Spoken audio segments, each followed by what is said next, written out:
Welcome back to the BitGeek Podcast. I'm one of your hosts, Ron Avis. Sitting with me to the far left is my co-host, the Prince of Pixels, Nick Wright. Also joining us in a crossover event is our guest host, Adam Peterson. And this is our Ghostbusters tribute episode.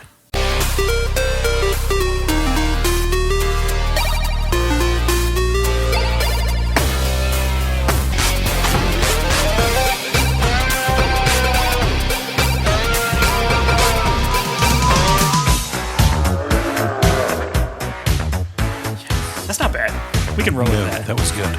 Yeah. That was fresh. That was fresh, as the kids say. That was refreshing. That was no, it's not refreshing. It's satisfying. Yeah. Nick, are you aware of the whole it's satisfying YouTube thing? I am not. Okay. I was not either, and I fancy myself quite the YouTube. These kids on YouTube are going nuts for things that are satisfying. Yeah, they're just satisfying. Okay. Yeah. I guess I'm just officially ill. Okay. So this is I can't believe we haven't thought to do this before in the past. We've done tribute episodes for all things nostalgic that we love, things that we grew up with, and I don't know if I can think of anything more that brings you more nostalgia, or me or you certainly, or it has been in just the minds of people in pop culture for as long as it has, as Ghostbusters. Have we not done Ghostbusters? No, we've tiptoed around Ghostbusters a lot. I guess that we always talk about our favorite things, and Ghostbusters. Yeah, well, I mean, favorite cartoon, Ghostbusters. We did a movie, favorite movie, right? Well, I usually favorite toy, Ghostbusters. It's come up. I'm sure the Firehouse came up. I know the Ecto 1 came up in our vehicles episode. Oh yeah, favorite vehicle, Ghostbusters. So if you think about it, we've touched upon just about everything, but we've just never really zeroed in and been laser focused on Ghostbusters. Yeah, I didn't even realize we haven't done that theme. No, and what made me want to do this episode most of all was the release of the proper trailer for the new 2020 Ghostbusters Afterlife. Which now has a new name, yeah. Yeah, Afterlife. Right, and we didn't know what it was going to be called for a while. They've been saying all along it was a direct sequel to 2. Mm-hmm. So you're thinking Ghostbusters 3. But it's interesting that you say that, because just going by the trailer kind of makes me wonder how much will they even acknowledge the sequel. Because the trailer didn't really seem to. Are you talking about the 2016 movie or the 1989? Dude, we don't speak. Oh, wow, okay. You're not. Oh, come on, Nick. I know you're not one of those. Slight breach of etiquette. Where's your decorum, man? You weren't a hater of the 2016. No, I wasn't a hater, but it wasn't as good. Let's be honest. We're going to get to it. But yeah, you know what? I'm not sure, because I feel because there was a clip where Paul Rudd was saying it's like The Walking Dead out there, and Ray's jogging along. Was that from the first movie? That was from the first movie, okay. And the way he kind of said, in the 80s that ghosts were all over the place, and then they just kind of disappeared. You could act like that includes the sequel, which was 5 years later, right? But it kind of seems to me like they almost might not acknowledge it at all. Maybe there's a couple different paths you can take. Either it happened and they'll speak of it and whatever, or they just won't speak of it, but it still could have happened. Yeah. Or they just will forget it altogether, and it's just directly after the first movie. If you think about it, they coaxed Bill Murray back out to do this movie, officially. Maybe part of the reason why they got him out was they are kind of ignoring the second movie, which he's never been a fan of. The trailer kind of seems like they're just kind of pretending like it didn't happen, but I didn't see it that way. But pulling a Halloween, just going straight from the first to the original. I'm all for that. To the new. I mean, we'll see. Yeah, because part of my thought of that is just Ecto 1.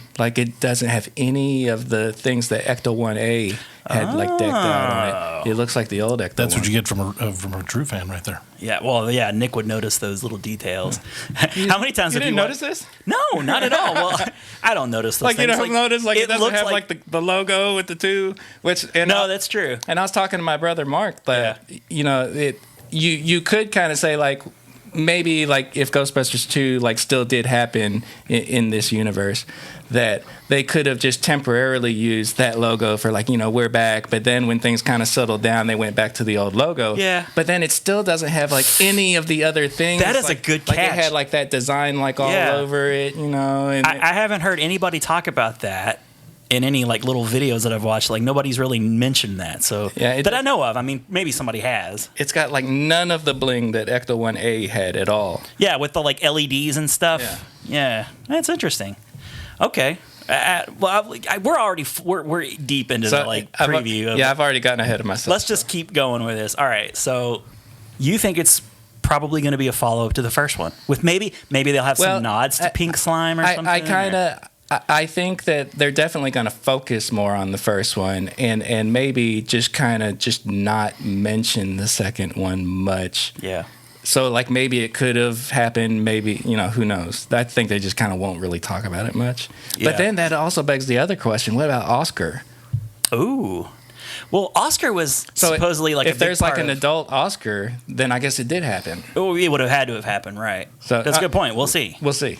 If they mention Vigo or Oscar or anything like that, then we can just assume it happened. Yeah. So what was your thoughts on it though? Like when you watched, because remember I was texting you like early in the morning, like I hadn't watched it yet. Yeah, it's out, guys. It's out. It's here. Yeah. What was your initial reaction to the first time you saw it? Because you didn't like message me back or anything, going like, "Oh my god, I wet my pants."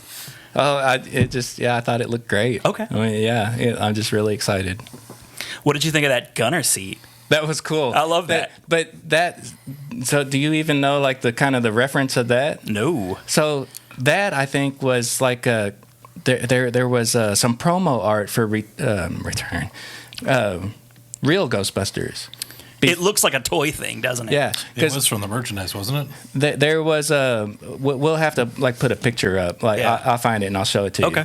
But before like the cartoon like was actually released, there was like some promo art for it where they're like all in the car, and I think it was maybe Peter that was shooting at Slimer, and he was coming out the side of it, kind of like that. Like I mean, you can't really see that it's a gunner seat, but it's very very reminiscent of that. I think. I got like a total Turtle Van vibe out of that thing. Yeah. But that's what that reminded me of was that promo art that we'll have to show you. I really dug that. Like those last couple seconds like that you got where they're like joyriding around. Yeah. That was awesome. It has a gunner seat?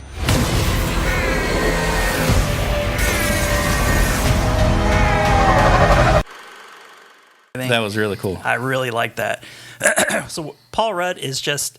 Let's get to the story. Like, what do you think the story is all about? Because like, is it a coincidence that this is happening? And like, we don't even know. Like, are these his kids? One of the Ghostbusters kids? Well, it seems like or grandkids. It really seems like it's Egon's grandkids. It really does. Yeah. The look of the kids, which just makes, the girl, it especially. just has so many more questions though. Like.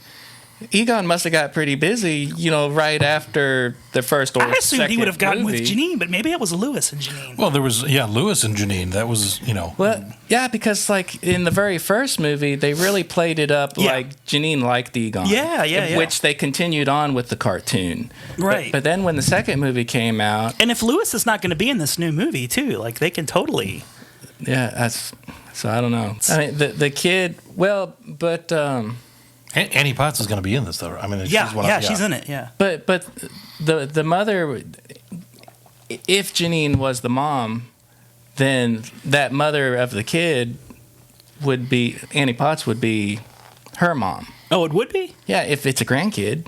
Oh, okay. Like the little kid. You're right. With the glasses. Yeah. You're right. You're right. Yeah, I see what you're saying there. Yeah. Oh, okay. So that could still happen. That could still be in play.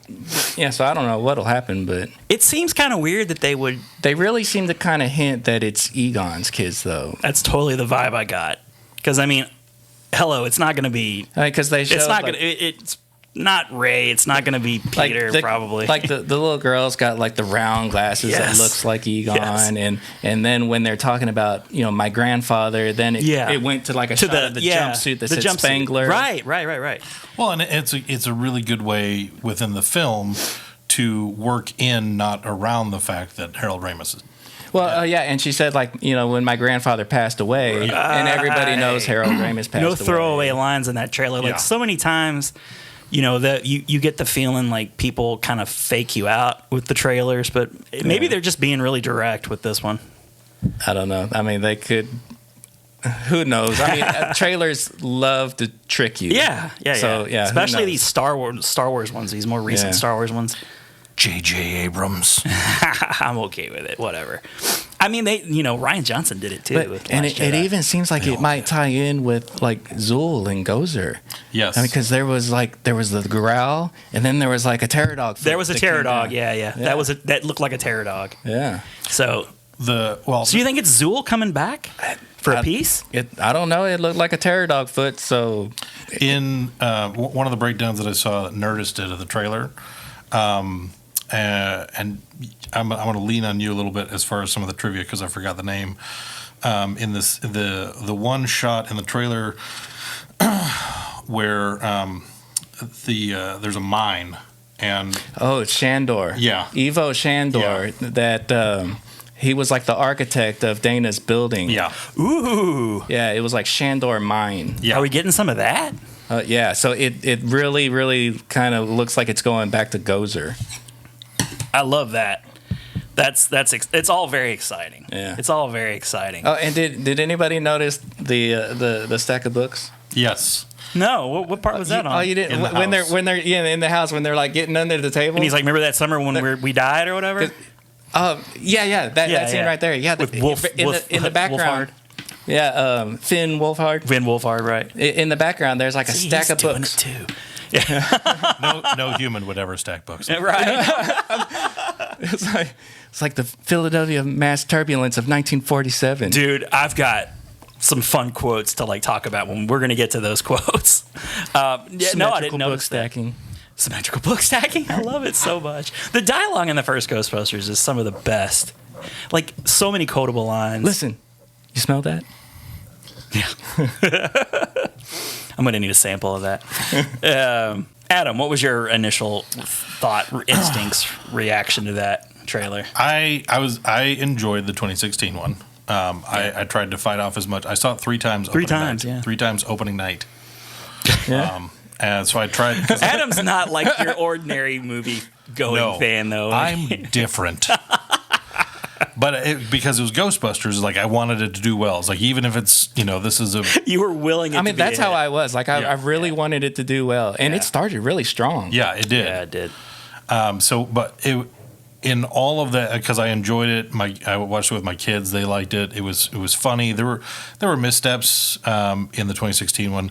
Let's save the 2016 talk for when we get there. I use it only to compare. When I saw this trailer, I was like, oh crap, this one's. I mean, like you watch the trailer and just like everything. Ghostbusters was like, oh, this is. They could have made this movie in 2016. But they didn't. So they could have, right? Thankfully, now we have it in 2019 because it's like this looks. I'm just, even just you see Jason Reitman, and you're just like the word Reitman's on the screen, and you see Ghostbusters, like, oh, I'm good. And he's a capable director too. It's not like he's just the son of Ivan Reitman who gets the job. I mean, he's done like Juno and some other films too. But he knows what he's doing. Growing up with that, being there with his dad on the set, knowing the vibe. He was in part 2. Yeah, yeah, he's the He-Man kid. Yeah. So it's like having that in his blood just makes you feel because like okay, not that Paul Feig was incapable with the franchise, but you're just like okay, these hands know Ghostbusters. Right. Yeah. Right. This makes me feel good. Mm-hmm. Yeah. And for me personally, I just sighed. It was like a big sigh of relief. It's like the only thing I can compare it to is when I saw the trailer for that first Transformers movie. The 2000 was it 9? I don't even remember the first one, the good one. Yeah. When I first saw a trailer for that, and I realized that it was being treated seriously with a lot of money and care. That went downhill fast, but at least in the first one, it really seemed like okay, yeah, they're not just taking a property and just hoping people show up just for the name alone. Like they're really putting some love in it. And this just feels like a love letter to I guess the original Ghostbusters. And as much as I don't really like the movie designs, I can kind of appreciate what they were trying to do, like upgrading it to be, more for like today's standards kind of thing. Yeah. So I can appreciate that.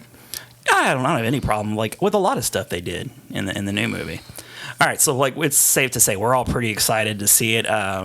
Is it July or June? I forget. Is it June 10th? July 10th. July 10th. I think so. It's got to be a massive hit. And I love that Paul Rudd's in it too. That kind of gives it like a little bit of star oomph a bit. Yeah. Like everybody loves Paul Rudd. You can't hate a movie with Paul Rudd, right? Yeah. And and you had Finn Wolfhard, who's everybody was like, oh, it's giving us such a Stranger Things. Stranger Things. Yeah, Stranger Things vibe.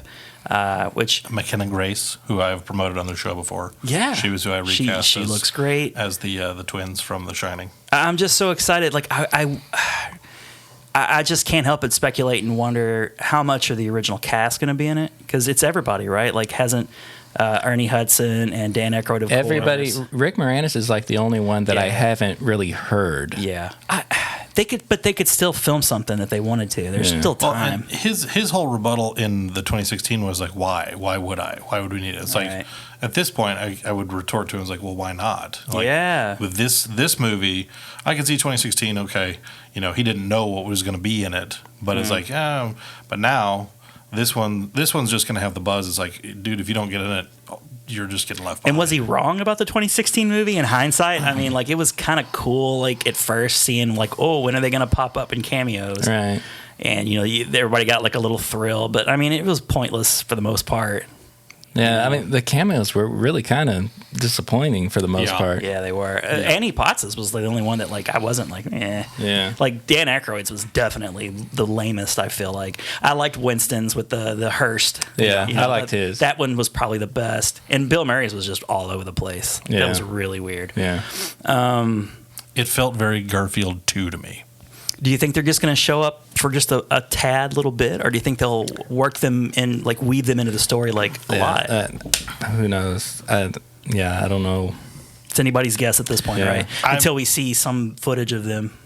I think what I've been questioning is this. I know they talked a lot in 2016 when that one was evolving, that it was going to be this passing of the torch, which they kind of did, kind of didn't. They just said, here's some new Ghostbusters. With this, if you have the original cast returning, it's direct connection to the original material.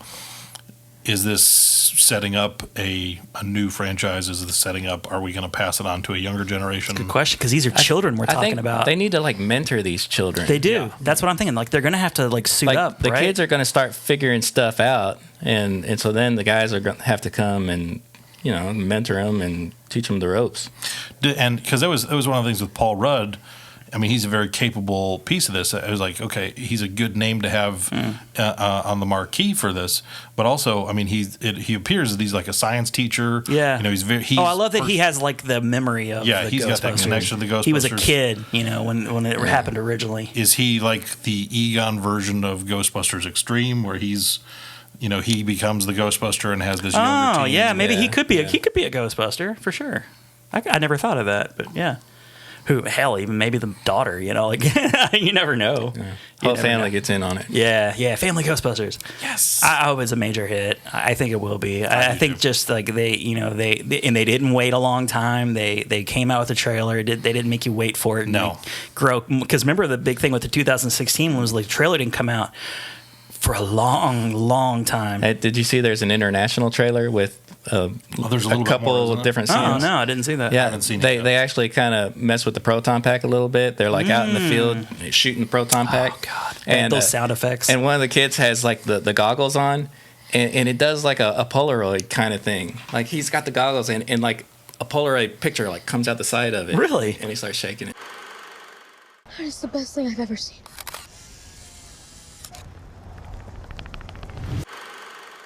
Well, that's from the 80s for sure. That's cool. That's so cool. That's like your GoPro back in the day, right? I guess. You take a shot, it takes a shot. All right. Well, anybody have any other thoughts on the 2020 Ghostbusters Afterlife? I just can't wait. I know, but same. I'm hoping for like a couple more trailers even. Like I don't want to have to like wait that long for something new. Yeah. And I'm hoping that the footage is so good that we will get we'll get another trailer. You always get like a second trailer, but I'm just, my mouth was watering. I can't wait for this. It's going to be so great. It's the Ghostbusters we've been waiting for. Okay. So, but the main reason we're even Ghostbusters fans is because the 1984 Ghostbusters was just such a huge hit, even though like it shouldn't have been. Like, we probably all watched some sort of documentary on the making of Ghostbusters. Mm-hmm. There's a recent one on Netflix that just came out from the makers of the toys that made us, the movies that made us. Mm-hmm. I need to watch that still. It's fantastic. There's some stuff in that I didn't know. There were some new things. So, it's absolutely worth a watch. But, like I've got a thick book of Ghostbusters, making of Ghostbusters down there. Like there's been other documentaries. Like just, hell, even one of the best DVD commentaries of all time, in my opinion, was that Ghostbusters commentary where it had like Ivan Reitman and Harold Ramis was in it. Harold Ramis, yeah. And every time I remember like the beginning where like the books are going by and you could hear Harold Ramis go, "Books on a wire, books on a wire," and they're sharing all the little secrets and stuff. So that was a thrill, and I watched that many times. You actually told me about it too. Like I remember, you were just like, dude, the commentary for Ghostbusters is good. So there's all the information. So we're not really here to rehash like all those like little things. Just watch those. That's actually exactly why. Okay, all right, Adam, go ahead. But no, I really just wanted to talk about the characters themselves. You got Peter Venkman, who's Bill Murray. The mouth of the Ghostbusters. The mouth of the Ghostbusters. Originally was going to be, not like it was a 1-for-1, but John Belushi was supposed to be in it with Dan Aykroyd. Like he wrote it for him and Belushi because like they were such good friends and they worked so well together, and they were in the Blues Brothers and Saturday Night Live. Mm-hmm. And also Eddie Murphy was supposed to be in it. Mm-hmm. He was the third Ghostbuster, and John Candy was going to be Lewis. Yep. Yeah. Which is, I didn't know that until the movies that made us. Or at least I don't remember if I knew that fact before. So it's really interesting how the movie was originally going to be, and of course, the original script for Ghostbusters was out there apparently. Oh yeah, way out there. Where the Ghostbusters were like these firemen in space, kind of bizarre trip, and then once he presented the script. And I guess Sony thought they might have had something. Then they got Ivan Reitman, and then he and Ivan Reitman went and they like rewrote it. Mm-hmm. And it seems to me like a lot of the original ideas that Dan Aykroyd had got put on the back shelf. And really, one of the only few things that made it was the Stay Puft guy, which is really interesting. Like it seems like such an iconic thing. It makes you wonder, like, what other cool things could have been in there that if they just had the nerve to pull the trigger and do. But anyways, yeah. So you got Peter Venkman, played by Bill Murray, Ray Stantz, who's Dan Aykroyd, the heart of Ghostbusters. He's the heart. Yeah, it's because of Dan Aykroyd that the movie's made, really, and it's so interesting to learn that his family had like I actually have known for a long time that Dan Aykroyd's really into like supernatural, paranormal stuff. Yeah. Back when I would used to listen to like AM radio and stuff when I was working third shift, he was on a radio show he would host at night. No, he wasn't hosting it, but he was a guest. And I remember he was on there, and the show was all about like paranormal stuff, like the kind of thing you would hear like at 3 a.m. Was it Coast to Coast? It might have been, yeah. And it was really interesting. I always liked listening to it. And Dan Aykroyd was on there, and he was like talking about all this stuff about ghosts. Like I'm like, holy crap, he really like knows his stuff. He knows his stuff. And at that time, I just didn't realize like, did he do Ghostbusters and then become really, interested in the paranormal, or was it the other way around? And it wasn't really clear to me at that time, but we've since learned like, no, his dad actually wrote a book about the ghosts, like the history of ghosts or something like that. And it's from all of these. It was really his father, I guess, mainly. All of his like his grandfather or something. The movies that made us said something about his grandfather. I forget exactly what. Was it his grandfather? Did like seances or something? Or oh, okay. Yeah, maybe. I'll have to rewatch that and check it out. But So the family really, it's a little kooky and weird, you know. And he came out of it, you know, as this like entertainer somehow, comedian, and really bright. You always got the sense that he was like one of the smartest guys in the room. He's just a really smart guy. But you know, like him being in the movie and as Ray Stantz, as you said, the heart of the Ghostbusters. And they even mentioned that too, like, you know, in the movies, like that he's the heart. Mm-hmm. So I just think that's so cool that like he had such a huge, you know, like this was his baby, and thankfully it didn't get taken away from him. Yeah, it was morphed quite a bit for the better, really. I mean, who knows what they would have done without the help they got. Mm-hmm. But moving on to Egon, and Egon Spengler, played by the late great Harold Ramis. Who, you know, was brought in. I don't know if he was brought in afterwards. Maybe you guys can refresh my memory, but Bill Murray was brought in. Like, he was a big driving force in getting the movie made. Well, from listening to the movies that made us, it was like Ivan kept saying, yeah, Bill Murray's on board, but Dan. Yeah. Well, but he was known for like just kind of showing up whenever, like you would never kind of know, like, is he coming? He made him wait. He said he's coming. Is he coming? You know, and then he shows up at the last minute, like when everybody's starting to panic, like thinking he may not show up. There he is. Well, I was sifting through some of the stuff on IMDb, and there was I knew he'd done a movie called Razor's Edge that came out in '84, also Bill Murray, and it was like a drama. And from what I understand, that movie left such a sore taste in Murray's mouth. And also with the studio, I think there was a lot of, you know, nasty things said about Murray and his acting and like what he's capable of doing. And like he went into like semi-retirement for several years. He came out of it to do like Ghostbusters 2, really. So they gave him that, you know, Razor's Edge. They were like, well, you know, if this movie bombs and tanks, it's no big deal because it costs like nothing to make.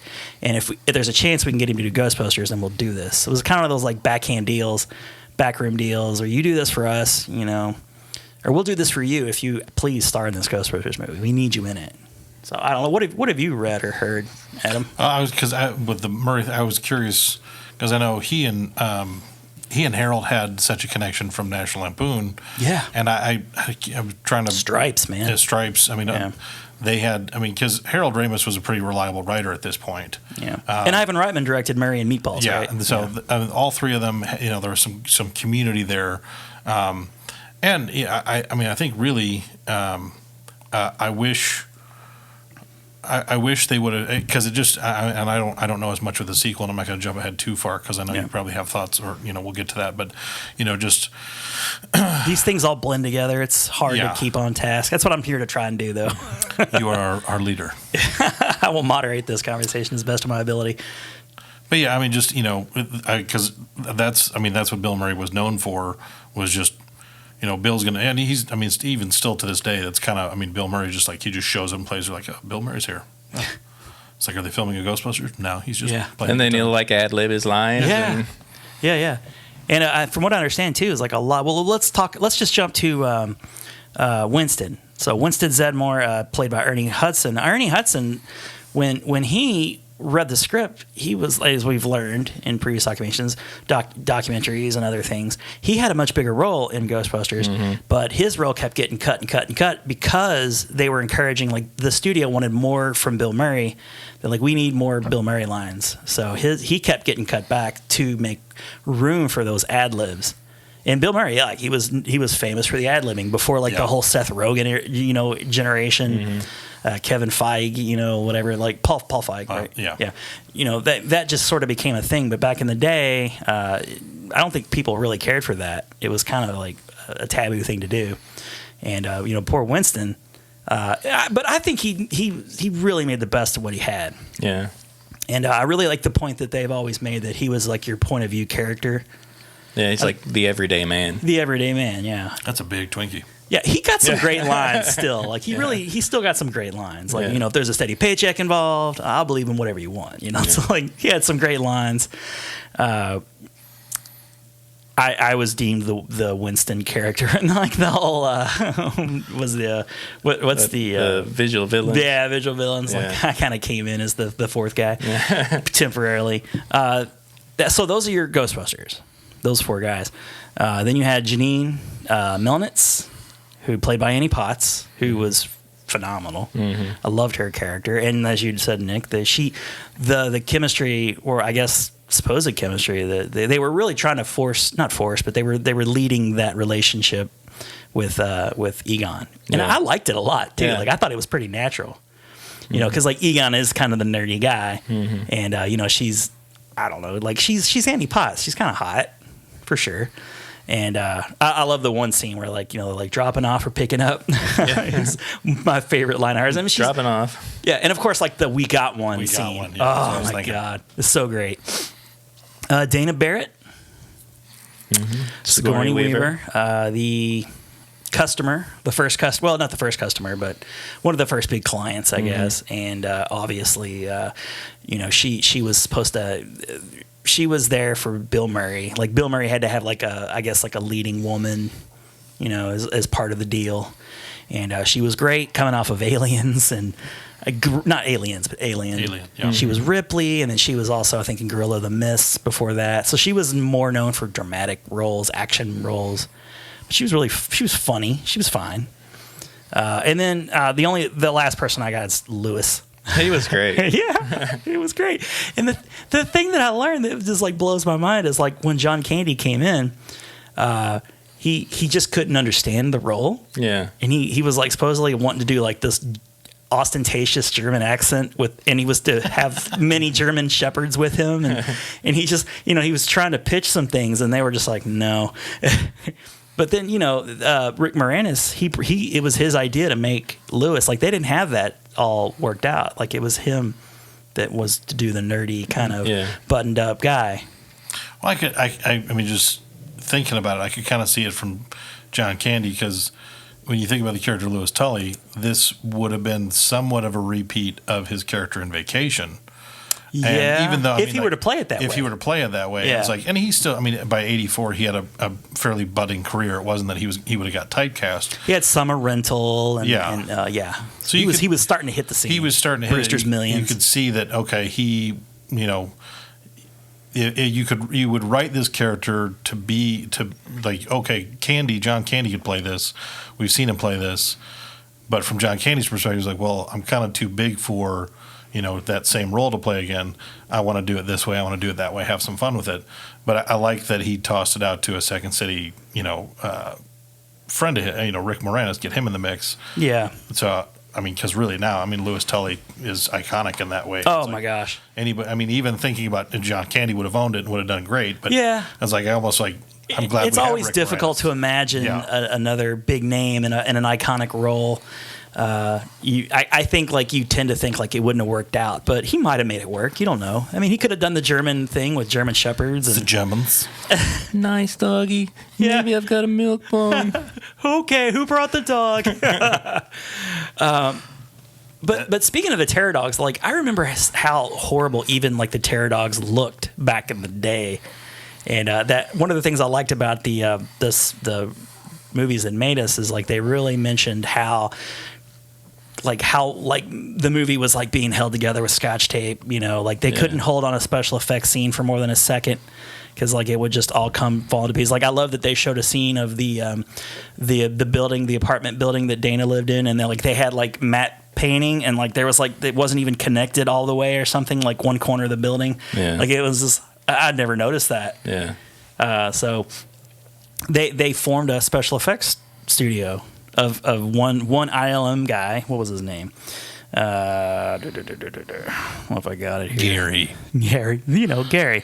It's not important, but yeah. So ILM was working on Raiders of the Lost Ark and the Temple of Doom and Jedi. So like they couldn't do the special effects, and it needed to be the best special effects. And so they just kind of went out and got a couple of guys from ILM, and they formed their own studio, put a bunch of money behind it. And I mean, I thought they did pretty good. I mean, other than the Terror Dogs, which they only had like a year or two to do the entire thing. Oh yeah, they were pushing towards that summer release date. It just didn't really look like they were shooting dailies and sending it to have the special effects done. Like it's not made that way normally. So I have written down here Gozer and the Terror Dogs. What was that, like a band? I'd listen to that. Oh my god! What kind of music would they play? Is that punk? Bluegrass. Contemporary. Yeah, bluegrass. Gozer in bib overalls. Gozer are the terror dogs. And we were just talking about how like Gozer might be in the new movie. So it was said that Paul Rubens could potentially be Gozer at some point. Oh, yeah. Pee Wee Herman, which would have been weird. He has the frame for it. He does have the frame. But I do like the direction they went. I thought it was really interesting how they would talk about how like that fateful screening, where they would show like the audience the test footage without any of the special effects. Yeah. And they would show the scene with like Dana opening up the refrigerator, special effects scene, like nothing there. And then she would close it like react. Temple here. Right. Yes. I always love that stuff. Like, how do they know it's going to be good? Like that would just take me right out of a movie. It's like, okay. I guess she's got to imagine. What do you guys think of Gozer? Like that final scene? Nimble little minx, isn't she? I mean, she can take the form of whatever, anything, yeah, and destroy you with it. Like it's like a little playful, like she's taunting you or it. I don't even know if it's really assigned a gender at all. Yeah, non-binary. Right. But that's very ahead of its very time. Woke. Very woke. 1984's Ghostbusters is very woke. But I think that's one of those things where if you are connecting it to Gozer in this one, I mean, like we have the Stay Puft Marshmallow Man, and that's such a huge iconic thing. Yeah. If you're going to bring it back around. Oh, and in the movie, in the documentary. Sorry to cut you off, but in the movies they made us, that's the one scene they had apparently. Special effects completed. And they like not the whole thing, but like the part from the side when you see him like walking down. Oh yeah, the audience got to see that. Everybody cheered. Oh yeah, they just went nuts. Right. See, and that's the thing. It's like, okay, we've had the Stay Puft Marshmallow Man. It's like if you're going to double down on Gozer in this new one, I mean, how do you top the Stay Puft Marshmallow Man? That was the one thing. It was like whatever they're going to do, I'm like, Well, that's the thing too. Is like we're all just so thrilled. Like we're all on board, right? Yeah. Mm-hmm. Everybody's going to get their ticket, but how are they going to top it? Like, I mean, nobody's going to be fully satisfied with this movie. Yeah. To be fair, like nobody's just going to watch this and be like, "It was the best thing ever." It met all of my wants and desires. There's going to be haters. There always are. There always are. But I mean, Stay Puft was so great, and I'll be curious to see like what it is that they can do to match that. Nick, thoughts on Stay Puft, Gozer, Terror Dogs? I don't really know what to say. I know it's kind of like just riff. The Terror Dogs was cool. That was Sigourney Weaver's idea, evidently. I love the Terror Dogs. Yeah, the Terror Dogs are cool, and I like how they came out of them. At the end, like they were just like little shells, and they just it doesn't make any sense, but it's cool. Mm-hmm. I like it. I will just because I was looking at your list, I was peeking at your notes. Oh, okay, yeah. One name I do see missing from this list is Walter Peck. Yeah. William Atherton. Right. Yes, it's true. This man has no dick. If for no other reason than I wanted that line, somebody to quote that line, I was like, Walter Peck needs to come up somehow. Yeah, what is it about that guy? He always played the douchebag. I feel bad for him though because I've heard stories. He seemed to have good, like sense of humor about it. Yeah, he does. But I've heard stories where he'll just be like walking down the street and people are like, "Hey, dickless." Yes, that's me. I mean, because this and Die Hard are probably the two biggest things that he was known from. And wasn't he in Weird Science too? Didn't he play like the dean or something in Weird Science, or was that another guy? He's got that dean kind of. Yeah. But yeah, Die Hard. But he's such an easy. The rival reporter kind of guy. And you're just like, this guy, he screwed everything up. It's like he's the EPA. He's like he's got a big. He's like got that entitled look to him. He's got that beard, these ghosts are not very friendly to the environment. I like that scene where he's wanting Peter to show him the containment grid, and so he's asking if he could see it, and he's like, "No." He's like, "Why can I not see the containment grid?" Yeah, because you didn't say the magic word. And why can I? And what is the magic word, Dr. Venkman? Please. Can I please see? Like, I love the way it just falls out of his mouth. Like he's got so much contempt because they're so much alike. Really, those two characters. Yes. You know, they're both guys who are just not used to, having somebody one up them. But yeah, he was such a weasel. He was such a perfect weasel and foil to the Ghostbusters. His comeuppance though, when he's doused in what you believe to be marshmallow. Shaving cream. Yes. Yeah, that was wonderful. And that shot. That was like a ton of shaving cream. That was the best. Is there ever been a better money shot than right there? That's it. That's the best. That's the one. Oh, my Lord. He played it so perfectly. Thank you for bringing up William. I considered, should I bring William Atherton in? And I'm glad I did because he was an important character in the first movie. But I didn't want to go too deep because I wanted to move on to some of the reasons why people love Ghostbusters so much. Like, yeah, it's so quotable and everything, but I think one of the reasons why people love Ghostbusters so much is like the equipment. Love the equipment. Oh my God, the science behind the movie. Tell. Yeah, right. We got it all right here. The only thing we're missing is the proton pack, and he has a fully functional proton. You've seen it.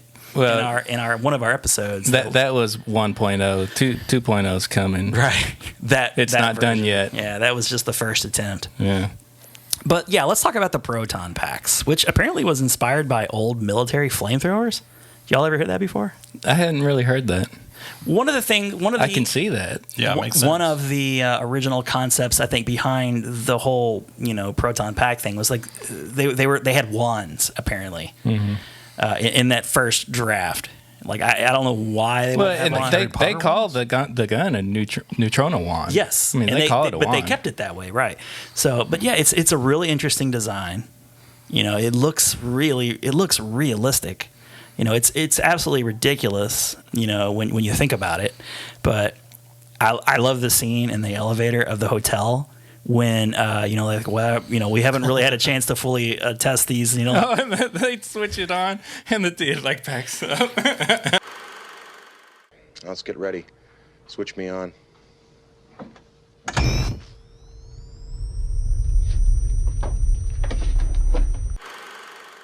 The thing I love, and it's a credit to the sound design of the movie, but the sound the thing makes. Oh yeah, it's so just satisfying. It's like just emanating radioactive pulses. It just makes everything shake. Yeah, they all back up into the corner. So yeah, the proton pack is so cool. Like, Nick, I would say that's probably your favorite piece of equipment. Would you say that? Oh yeah. When I was a kid. Because they called it like an unlicensed nuclear accelerator. Yes, I remember as a kid asking I'm on a bus or something, and I turn around and ask how do you spell nuclear? Because I'm writing that down I'm writing notes about Ghostbusters or something. I don't know. And the beautiful thing is you don't ever get a sense of the proton pack even until that scene. Like, you don't even really see it. Like, you don't see a scene where they're inventing it.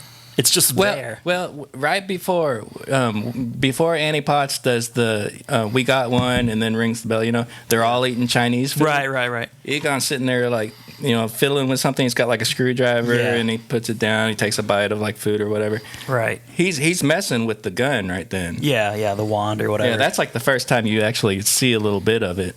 What was the quote from this magnificent feast represents the last of the petty cash? I always love that line. Oh, yeah. I just love the way Ray phrases things. It's just so phenomenal. Yeah. And the whole crossing the streams, that whole scene in the hotel is just, it would be bad. Yeah. or the whole imagine what is it, God, if you cross the streams, what happens if you cross the streams? Imagine all life coming to an end at the speed of light or something. I'm fuzzy on the whole good bad thing. What do you mean bad? Imagine all life as you know it stopping instantaneously and every molecule in your body exploding at the speed of light. Right, okay, that's bad. Important safety tip. Thanks, Egon. So fantastic. So fantastic. And I'm willing to bet that line was written, the Ray thing. That was written, memorized, and recited. Man, he had all the jargon and everything. Yeah. He had it down. Class 5, full torso, vaporous apparition. Can I just say some of these? I got these quotes. These are mostly Ray quotes. Okay.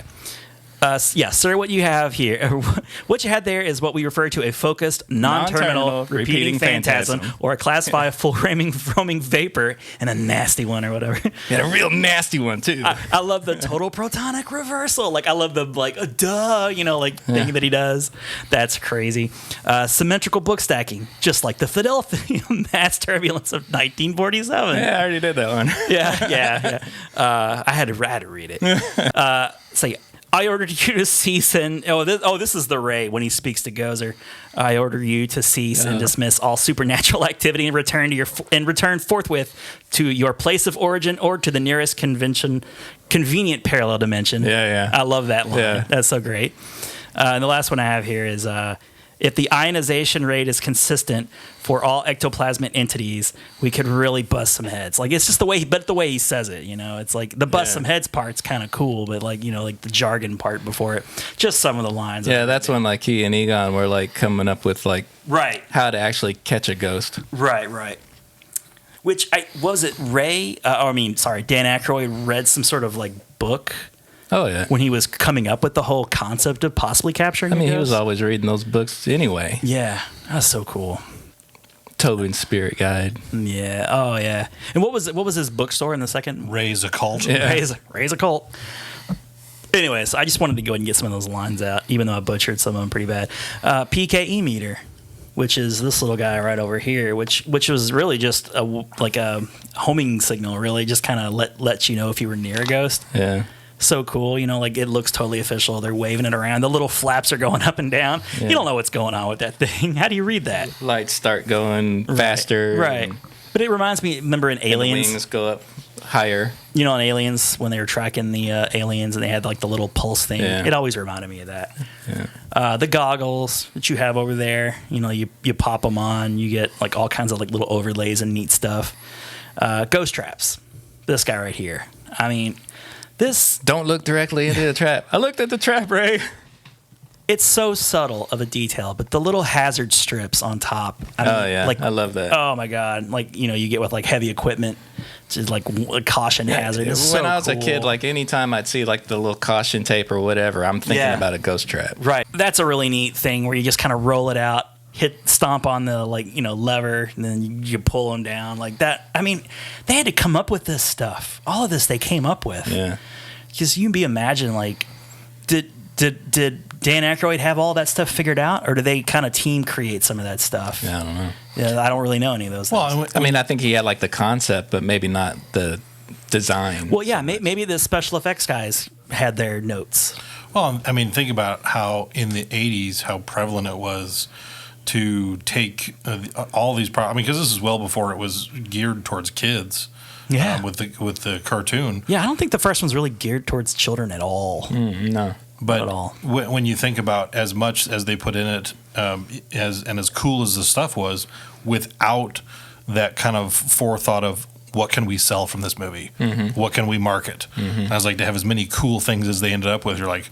And you guys weren't even trying to sell this stuff. You guys were just, this was part of the movie. It's like, that's what amazes me. Like, in a time when, you know, like in Star Wars, during those times when marketing was so huge, it's like they weren't prepared. I don't remember any toys or, you know, they would come later, especially with the real Ghostbusters. Yeah. But I mean, no bed sheets, no anything. I remember just waiting for the inevitable toys to come. And then finally, when there were Ghostbuster toys, it was that Filmation Ghostbusters. Yeah. And I got super excited at first. I was like, yes, Ghostbuster toys. Right. There wasn't a gorilla. There's a gorilla. I don't remember the gorilla. But. Taking some real liberties. Liberties were taken. Yeah, because I remember it was like the Sears catalog, like Christmas catalog or something. I'm flipping through it. And to be fair, like the Filmation Ghostbusters thing came before, right? Well, maybe not the toys. Let's be honest, though. Maybe not the toys. There was the Ghostbusters with the gorilla and everything, the old black and white thing. But then, let's be honest, though, when they made those toys and the Filmation that was cartoon, for sure to capitalize on the movie. That was because we have this name, and this Ghostbusters is popular. Let's use that name now. Because who put out Ghostbusters? Sony. Columbia. Yeah. Coca-Cola. They got the rights from those guys. Eventually, yeah. Because they came back around, because that's why they ended up having to call it the real Ghostbusters. Like, the movie for the longest time was going to be called Ghostbreakers. Ghostbreakers. Like, they kept like doing everything like twice, like it was going to be, because they wanted Ghostbusters so bad. Yeah. But just in case they couldn't get the name, it's going to be Ghostbreakers. Yeah. Even like the montage with, like the Ghostbusters montage, that was actually filmed to Huey Lewis's I Got a New Drug. And actually, I don't even think they really officially really got the name. Yeah. But when I think the song they came took a out, big risk. And everybody, and they did the scene because like I said, they were doing like all the scenes twice. Yeah. And so they had already recorded the scene when, like, at the end of the movie when the crowd's going Ghostbusters, Ghostbusters, Ghostbusters. Right. And so they were gonna do it again with everybody going Ghostbreakers, Ghostbreakers. Right. But the crowd just kept going Ghostbusters, Ghostbusters. And so they called him up on the phone and it's like, listen to this crowd. Right. You need to get these rights. Because we're not filming it twice anymore. That's what cemented it right there. Yeah. That this is the name. Such an interesting little fact. And it's interesting to me too is like this whole time, I don't think anybody would have predicted success. Certainly not the monumental success it had, but even to be a success because it was a special effects comedy, which even to this day is not a thing. No. You got like Men in Black, Ghostbusters, like what else is there? I mean, there's not a lot. Mm-hmm. They keep trying, like Evolution, movies like that. Yeah. That was a great movie, though. It wasn't bad. I liked it okay. But it just, they just kept pushing forward. It's like they knew. It was just meant to be. But I like that little tidbit, Nick. It's just amazing that it became a movie, much less the success that it was. Mm-hmm. Even like Ray Parker, they were talking about like Ray Parker didn't really even know what he was going to do with the song because like the Ghostbusters, just to him it didn't make any sense. Like it's just dumb. Mm-hmm. And then what was it? He was watching he saw like a clip of the who you gonna call or whatever, where they're like they have the cheesy commercial that Dana sees on TV. We're ready to believe you, right? Yeah. And I guess it was at that point that he had to like whoa, this is what Ghostbusters. This is what I'm gonna do. Well, because Huey Lewis actually sued him over that song. Because isn't that ironic? Because he I think Huey Lewis may have actually won. Was it the I Want a New Drug? It was the song? I Want a New Drug because my God, the isn't overlap. That crazy? Because I was just saying like they actually filmed it because it has all the same beats or whatever. Yeah. So funny. That probably came up, I would imagine, when they were doing the lawsuit. So you got the containment unit, which just kind of goes hand in hand with the ghost trap. And I love the scene with, Dan Aykroyd, Ray, when he's explaining to Winston how it works. Yeah. I loved how like it actually came apart. Like, this slid out. Oh, the design. And went like in the unit. I kept thinking like, oh, I guess they only have like so many of these, but they got to keep replacing these. Yeah. And again, where's the toy? It's just like you got to make a toy of this thing. It's so great. The firehouse is just so iconic. The building still stands to this day. People go and take pictures and stuff of it. Yeah. It's not really I think it's condemned now, right? Like it's not. It was in the Spider-Man PS4 game too. Oh yeah. Yeah. Nice. I haven't played that. Ecto-1. Classic. Which was I got a 1959 Cadillac Miller Meteor ambulance. When I was a kid, I was like, man, that's my future car. I just love that car, man. It looks so cool, and the siren. Like they went with that European like siren. Like it's not even American at all. It's like another touch. But I can't think of Ecto-1 without that. Yeah. Like it's so great. It was in the new trailer too. Nick and I have talked at length over the Ecto-1. And then the no sign, like the no Ghostbusters sign. Like that was I wrote that down last, but it's as iconic as anything else. Mm-hmm. Oh yeah, very much. So. Like people still use that for all kinds of things. And it's like when you think Ghostbusters, it's the red line. Man, they really got that branding down. Oh, they did. They nailed all of that stuff, and so fast. Like it all came together, just perfectly. Let's see. I will say, just with the containment unit, I'm going to jump ahead just briefly. Go ahead. With the cartoon. Yeah. The handful of episodes where like Slimer would go into the containment unit. Oh, yeah. Those were some of my favorites. Just because you'd see all, like, I remember that ghost from that episode. That. I was like, I just loved those. That is neat that they would roll with that so much. I don't have a lot to say about Ghostbusters. Just that it grossed $238 million, and although some say like $295, I think there were a couple of re-releases where the numbers are kind of there's like a high and low. Who knows really know what it is? It's the highest grossing comedy of the '80s. I think just beating out Beverly Hills Cop, which is crazy. And Shakes the Clown. Shakes the Clown was like a 1990 joint, so yeah, just barely. Well, they were probably in pre-production. Okay, yeah, it seemed so 80s. Or it wouldn't have.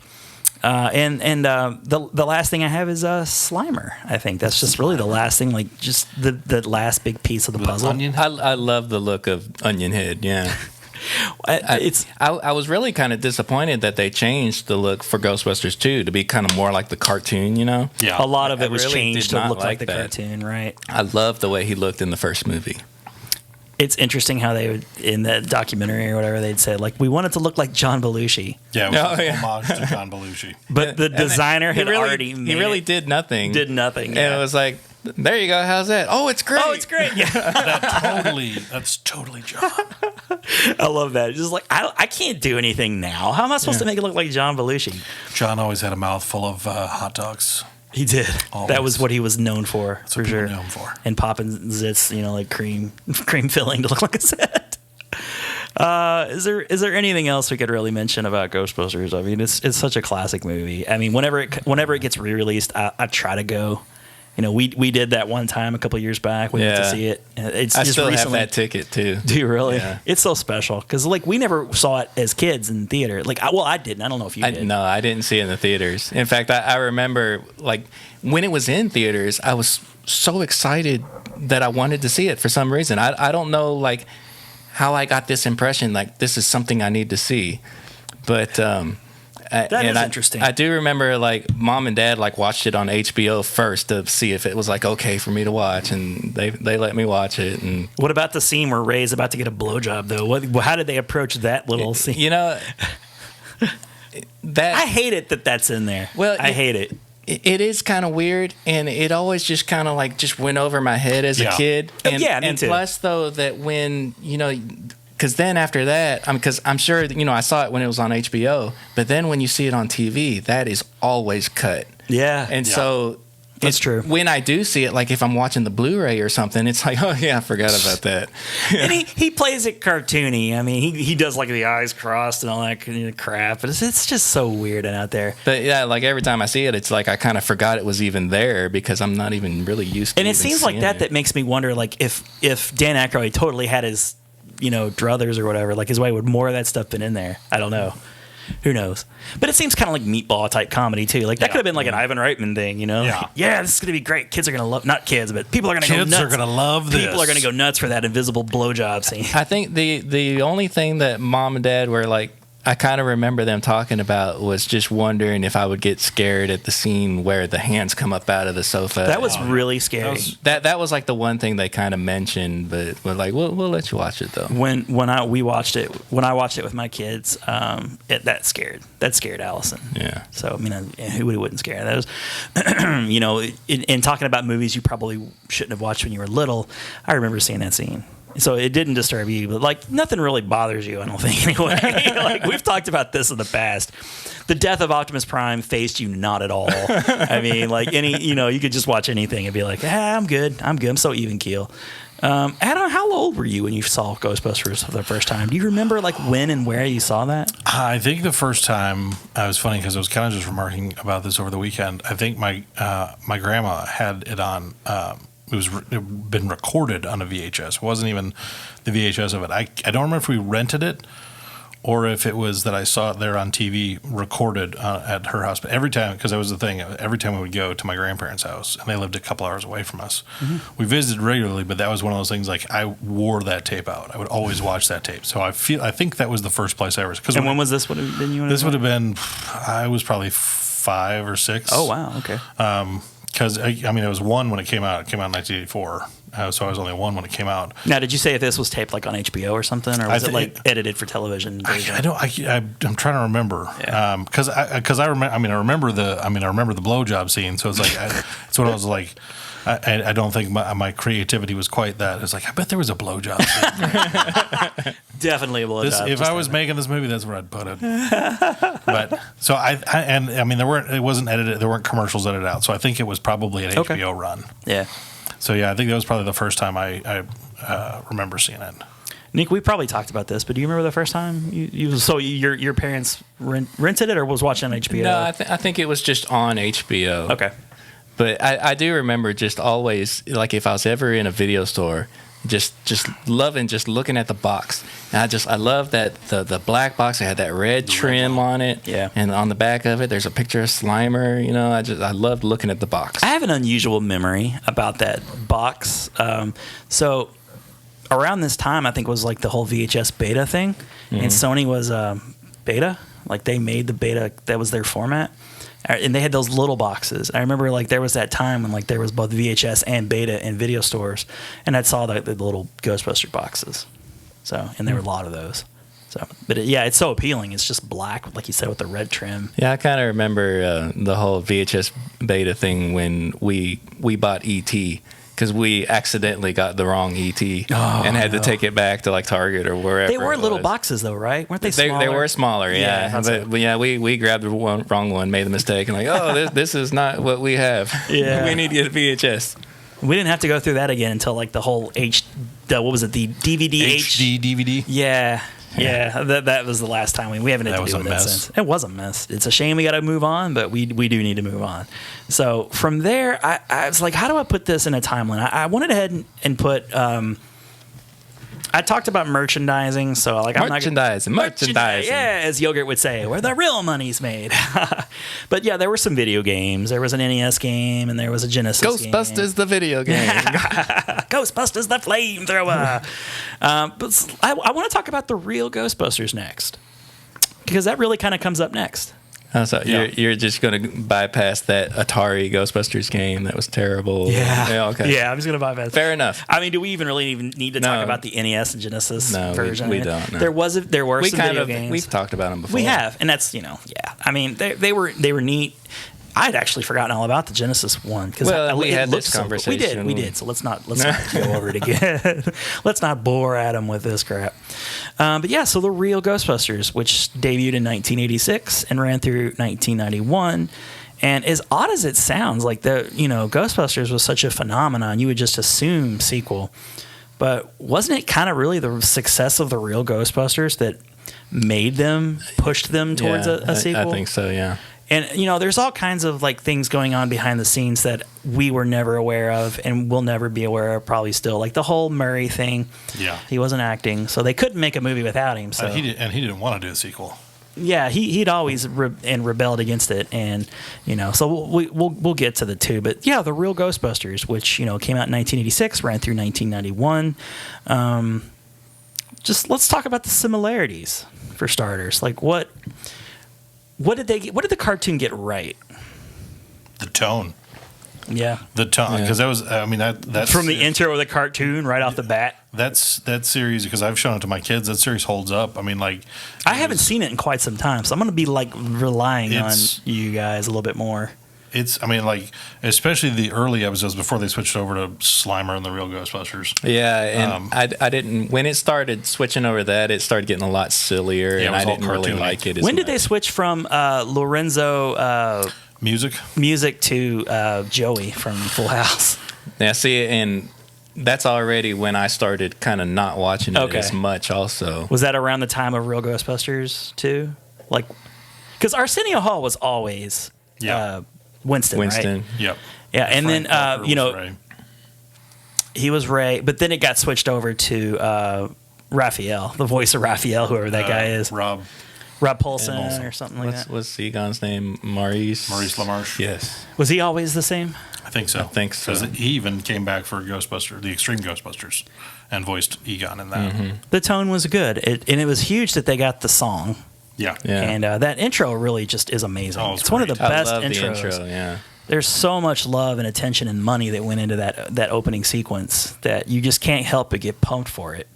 I love. I mean, like even when I watch it now, it's still it still gives me goosebumps in that final scene when like you have all four of them in line and the one by one they all kind of pull out. It's good. And I thought it was interesting because a lot of the character design changed. I don't know what Egon's season. hair, big time, yeah. Well, okay. I don't mean this though. Not from the movie. Okay. I mean from the series. Okay. From like the early series, and then whatever season it was that made the big change. I don't remember. Okay. But like Janine was one of those changes. Yeah. And it kind of blew my mind because they were saying like with the triangle glasses and everything, like she was too mean and kids didn't like her or whatever. So they changed the glasses to be rounder and the hair was kind of softer, not real kind of spiky or whatever like it was. That's so weird. Because I hated the new Janine design.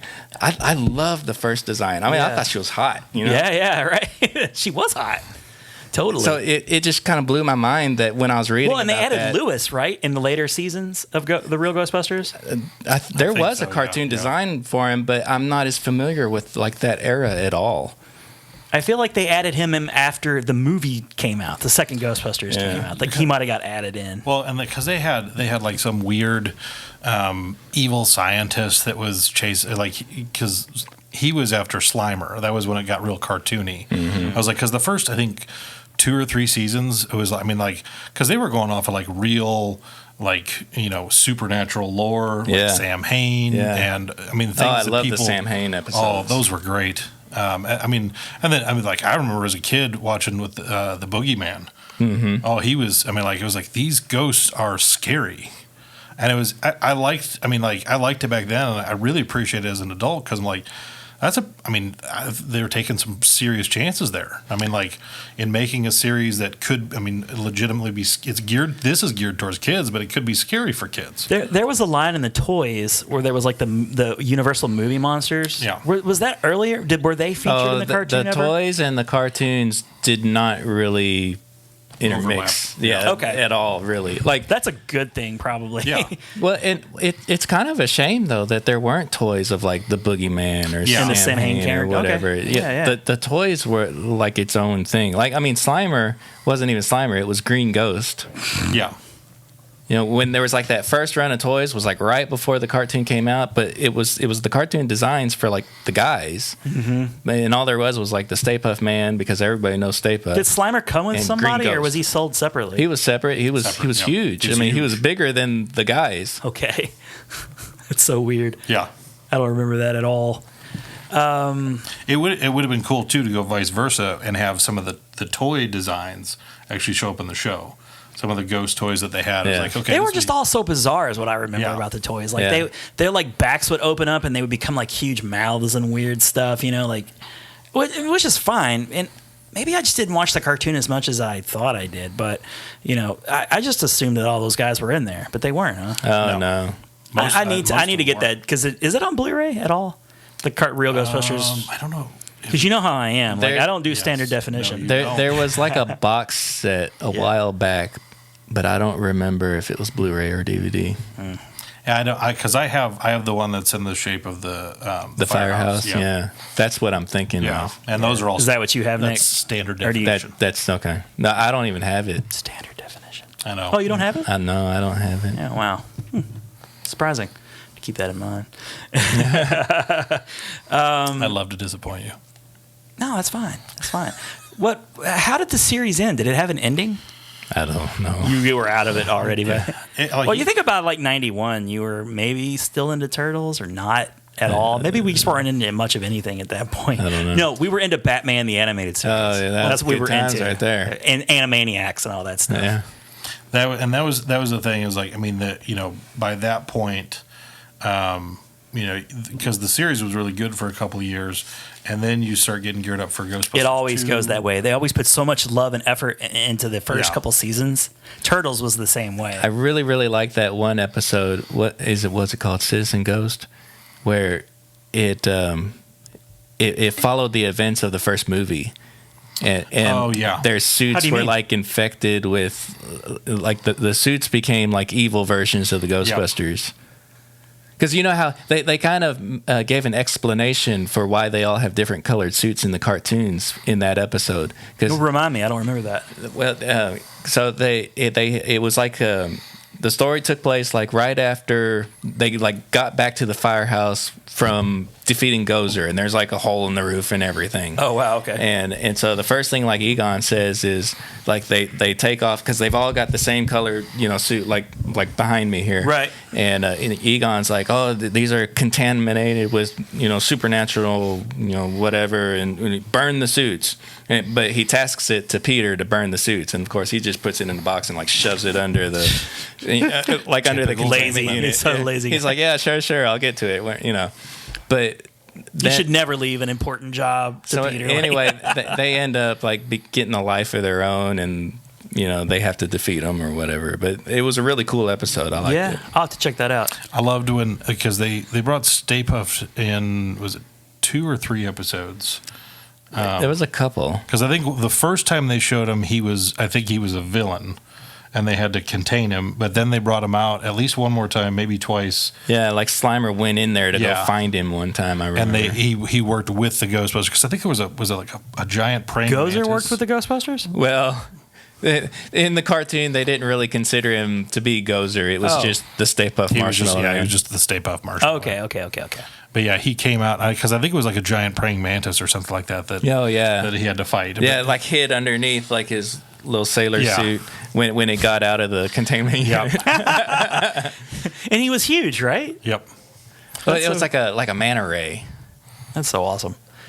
It was, did they attempt to bring like Vigo or what was it, Janosch? Not to my what was his knowledge. face? The guy from Ally McBeal. Peter McNichol. Giannis. Giannis, yeah. They never really tried it. Okay. But there was who made the But the cartoon, it was such an influence on the movie. That surprises me a little bit. Now Comics, I think, had the real Ghostbuster comics, and the comics were running at the time Ghostbusters 2 came out, and they put out like a comic version of Ghostbusters 2 that had like the real Ghostbuster look to it. Really? So that was kind of neat. So it was like that's neat. It was like the way they look in real Ghostbusters. That's the kind of thing IDW would pull now. They would totally do something like that. And I have that in a box somewhere. I'd have to dig it out. Oh man, that's so cool. But yeah, it's pretty neat. Neat, yeah. The toys. We kind of touched upon the toys, and they came out in unison with the cartoon. Now I know, Nick, you've talked about getting the firehouse for Christmas, and you had a lot of toys. I cried tears of joy. I literally did. But Adam, you're just a couple years younger than us. Was this just sort of too early for you to collect the toys? Or? No, this was because I was just talking the other day about He-Man. I think was the first, because I came in on the tail end of He-Man. Oh yeah, well that was like 83, 82, 83, 84. Well, it went on for a couple more years too. So that was like the first toy line that I was invested in, and I had some connection to the cartoon. I remember watching it, but the real Ghostbusters, that was where I fell in love with. I mean, because I did the cartoon before the movie. Because I was old enough to, the cartoon came out, and I was a kid when the cartoon was on, so I'd watch the cartoon. And I had tons. I never got the. Oh, so you saw the cartoon before the first? I saw the cartoon before the movie. So what? Okay, so you had really strange expectations going in. I would imagine it was. Wait, Egon's not blonde? Yeah, right. Wait a minute. Why does his hair not look like a cone curl? or whatever that? Yeah. Why aren't his glasses red? This is so different. Why doesn't Peter sound like Garfield? Why aren't there more blowjob scenes in the cartoon? But the real Ghostbusters toys, that was. I mean, like there was no blowjob action toys. There was, unfortunately, not that I'm aware of. With Ray's eyes going crossed. They probably could have made one of those. His loop goes on and on. They had a toy where one guy's eyes popped out. Oh, that's true. But I don't know that they had any that cross. He just spotted a hottie. That's what it was. Yeah. Ooh. Ooga. It was that first Janine. No, the toys I had. I had so many of the toys. Oh, that's cool, man. That's awesome. That was my first. The Ghostbusters, the real Ghostbusters, was kind of like my first real obsession. I was involved in the cartoon. I was involved in the toys. Fantastic. And even because Teenage Mutant Ninja Turtles came out kind of around the same time, a little bit after the real Ghostbusters. Just a little bit after. And I was a big fan of that too. But just by like a year or two. They never overtook the Ghostbusters. I had way more Ghostbusters toys long after it was over than I ever. So you had Ecto One. Yep. Did you have the Firehouse? I didn't have the Firehouse. What about the proton packs with the little? I had the proton pack. I had the one projector that would project the ghost on the wall. I bought one of those for Logan. Like the modern version for the 2016 movie, yeah. Both my kids had the new. And you kind of like you crushed Logan because like you instantly pointed out like it's from the 2016. Like, this toy is stupid. I had one for both of my kids. Might as well. Just like question its authenticity. Nick, did you have I didn't have any filter for that. No, you didn't. Not at all. As much as you like feign excitement and respect. No, even I didn't really pay attention to it. If you would, that's right. I was like informing you at the time. Well, I knew it didn't look like movie quality or anything. I just saw like that it was a proton pack. If I could have been warned ahead of time, I could have let it go. Nah, it's okay. It's fine. It's not like he was like his whole heart was broken or anything. Because to him, it's just like whatever. He talked through it in therapy. It was everything's better now. I think the proton pack's one of the more legendary toys of the 80s. Mm-hmm. Honestly, it's like up there with anything. You could put it up against anything. I was like, and it came later too, right? Like it wasn't like the first thing they did. Mm-hmm. That would seem too obvious, like too much of a win. It came later, and I didn't have any of the Ghostbusters toys. Like no Ecto One, nothing. Oh man, that was a nice ghost trap too. Yeah.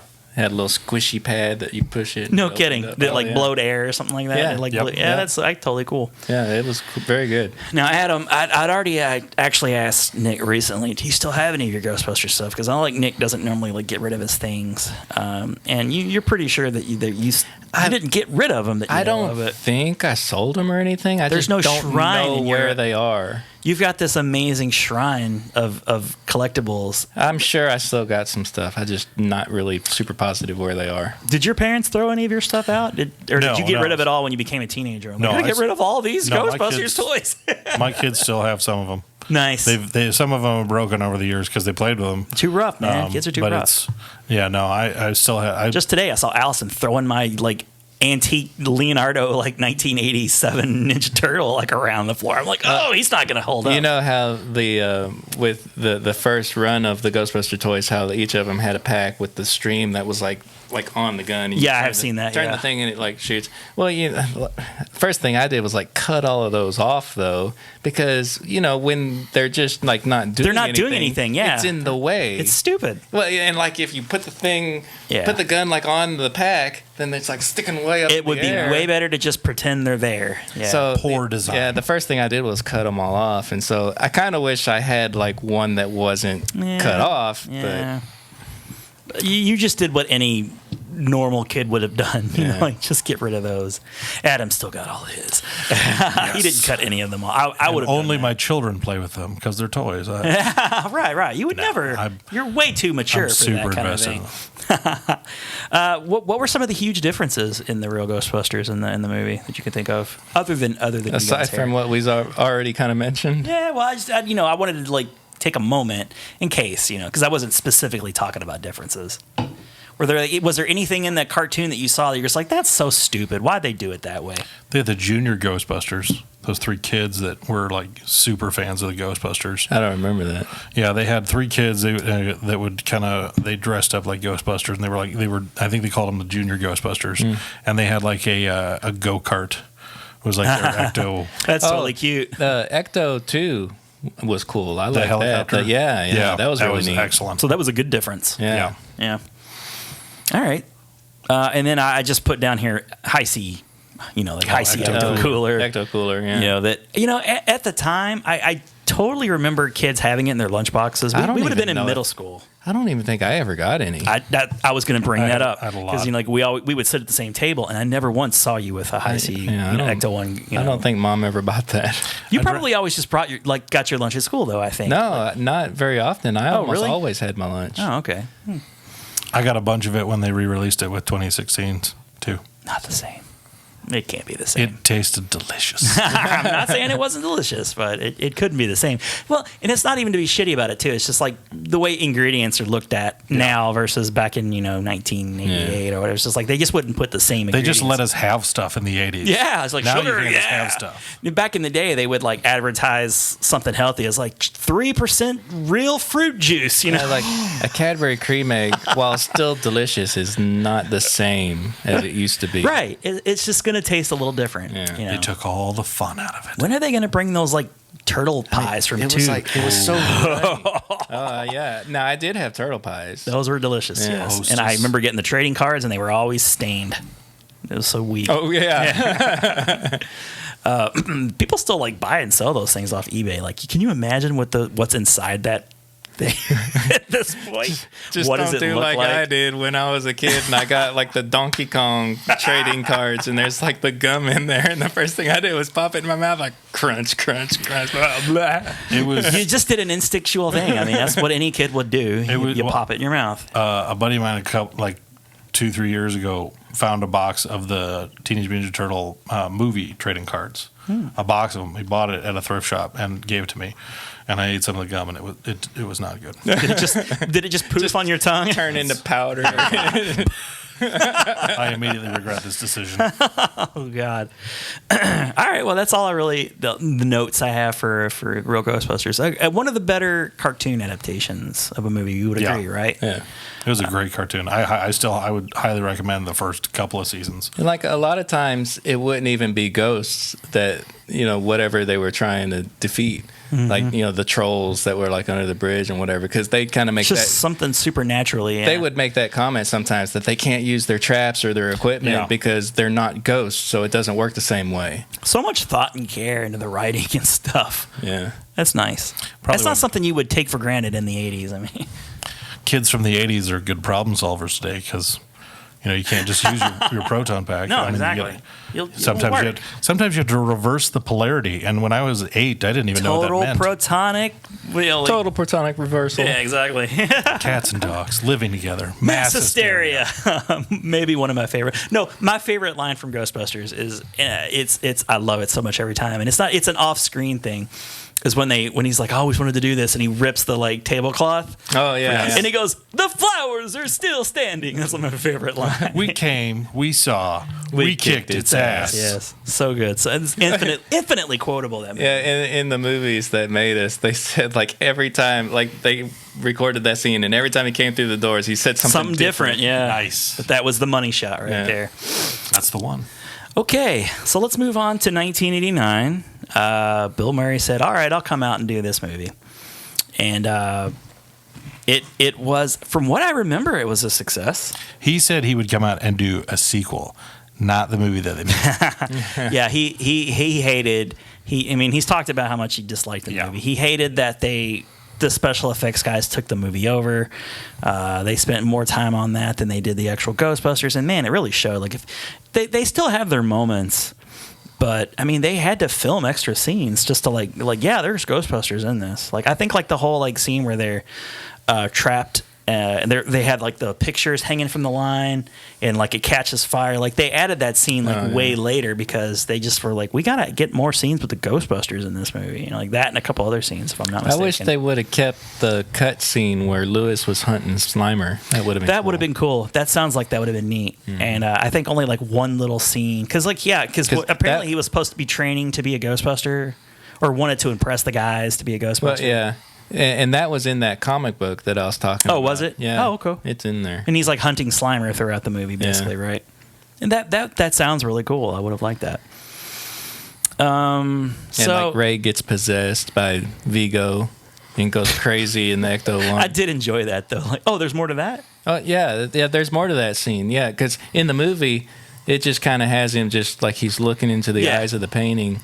Yeah, it's just like a second or two. And then they're like, "Hey, you all right? Oh, yeah, I'm fine." And then it's over. Yeah. But yeah, there was a cut scene where they get back into the car and going off wherever, and then Ray just is possessed by Vigo and he's like trying to kill him. So he's just going crazy driving around trying to crash the car or whatever. I don't know. They like knock him out or something to regain control or whatever. I don't know because it was cut. Now in 1989, like I remember this too. Like that was just like that's just like one of the greatest summers ever for movies. Like Indiana Jones, Last Crusade came out around this time. Batman came out the week after Ghostbusters 2. UHF. Some great movies came out and within like a couple of weeks of one another. So I think a lot of it didn't steamroll the box office like the first one did, because I think Batman just sort of like, oh, well, this is what we want now. Yeah. This is the serious, like, I mean, it's kind of silly now by comparison, but that's what people turn to, you know, like we don't want Ghostbusters anymore. But it's really bizarre that like the movie starts out 5 years later. It even says, and it's actually 5 years later. That seems like such a long time, but it's not that long. Yeah. When like Star Wars movies were coming out regularly within 3 years. Yeah. Why did it seem so long? What is the deal with that? I mean, it's not a short amount of time by any means, but is it just because people just expected a sequel right away and didn't get it, and like it's just really bizarre. I could see because they had the first movie come out and then they cartooned it. Yeah.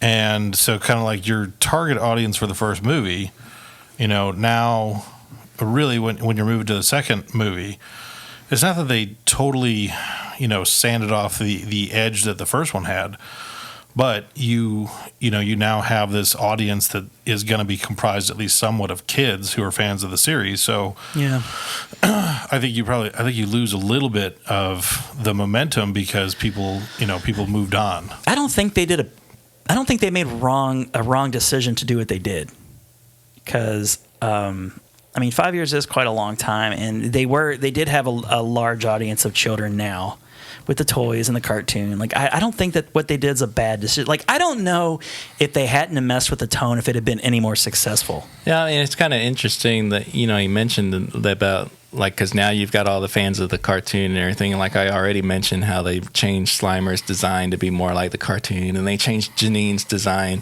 which gave him the red hair, which I did not like her look in Ghostbusters 2 at all. I liked her in Ghostbusters 1, but I didn't really care for it in 2. No. It just didn't seem like Janine, even though Janine in the cartoon had red hair. Yeah. But, I really liked her attitude more in the first one. Like, it was just, it was great.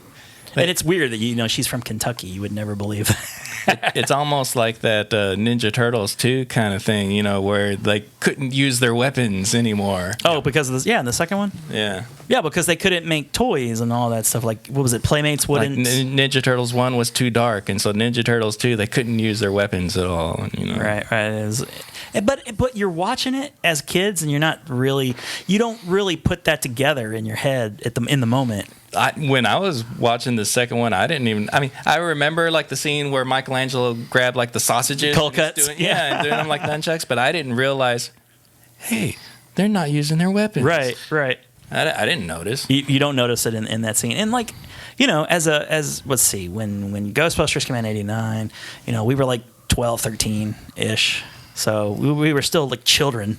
Yeah, and it felt fine, Like I liked the Vigo character. I love the Scoleri brothers. Oh, that was my favorite scene. That was really cool. Like the courtroom scene nailed it. Yeah. Like I like the way the movie starts, where like the like everyone, it's like a "what have you done for me lately" kind of culture. The ghosts have been pushed back, and now like people there's more and more skeptics. Like they're not even really like sure that it was real. Like you get some time behind you, and then they don't have any way to make money anymore. And that's exactly, though, kind of another reason why I'm even kind of wondering if they're going to acknowledge Ghostbusters 2 at all, because they've kind of already done this.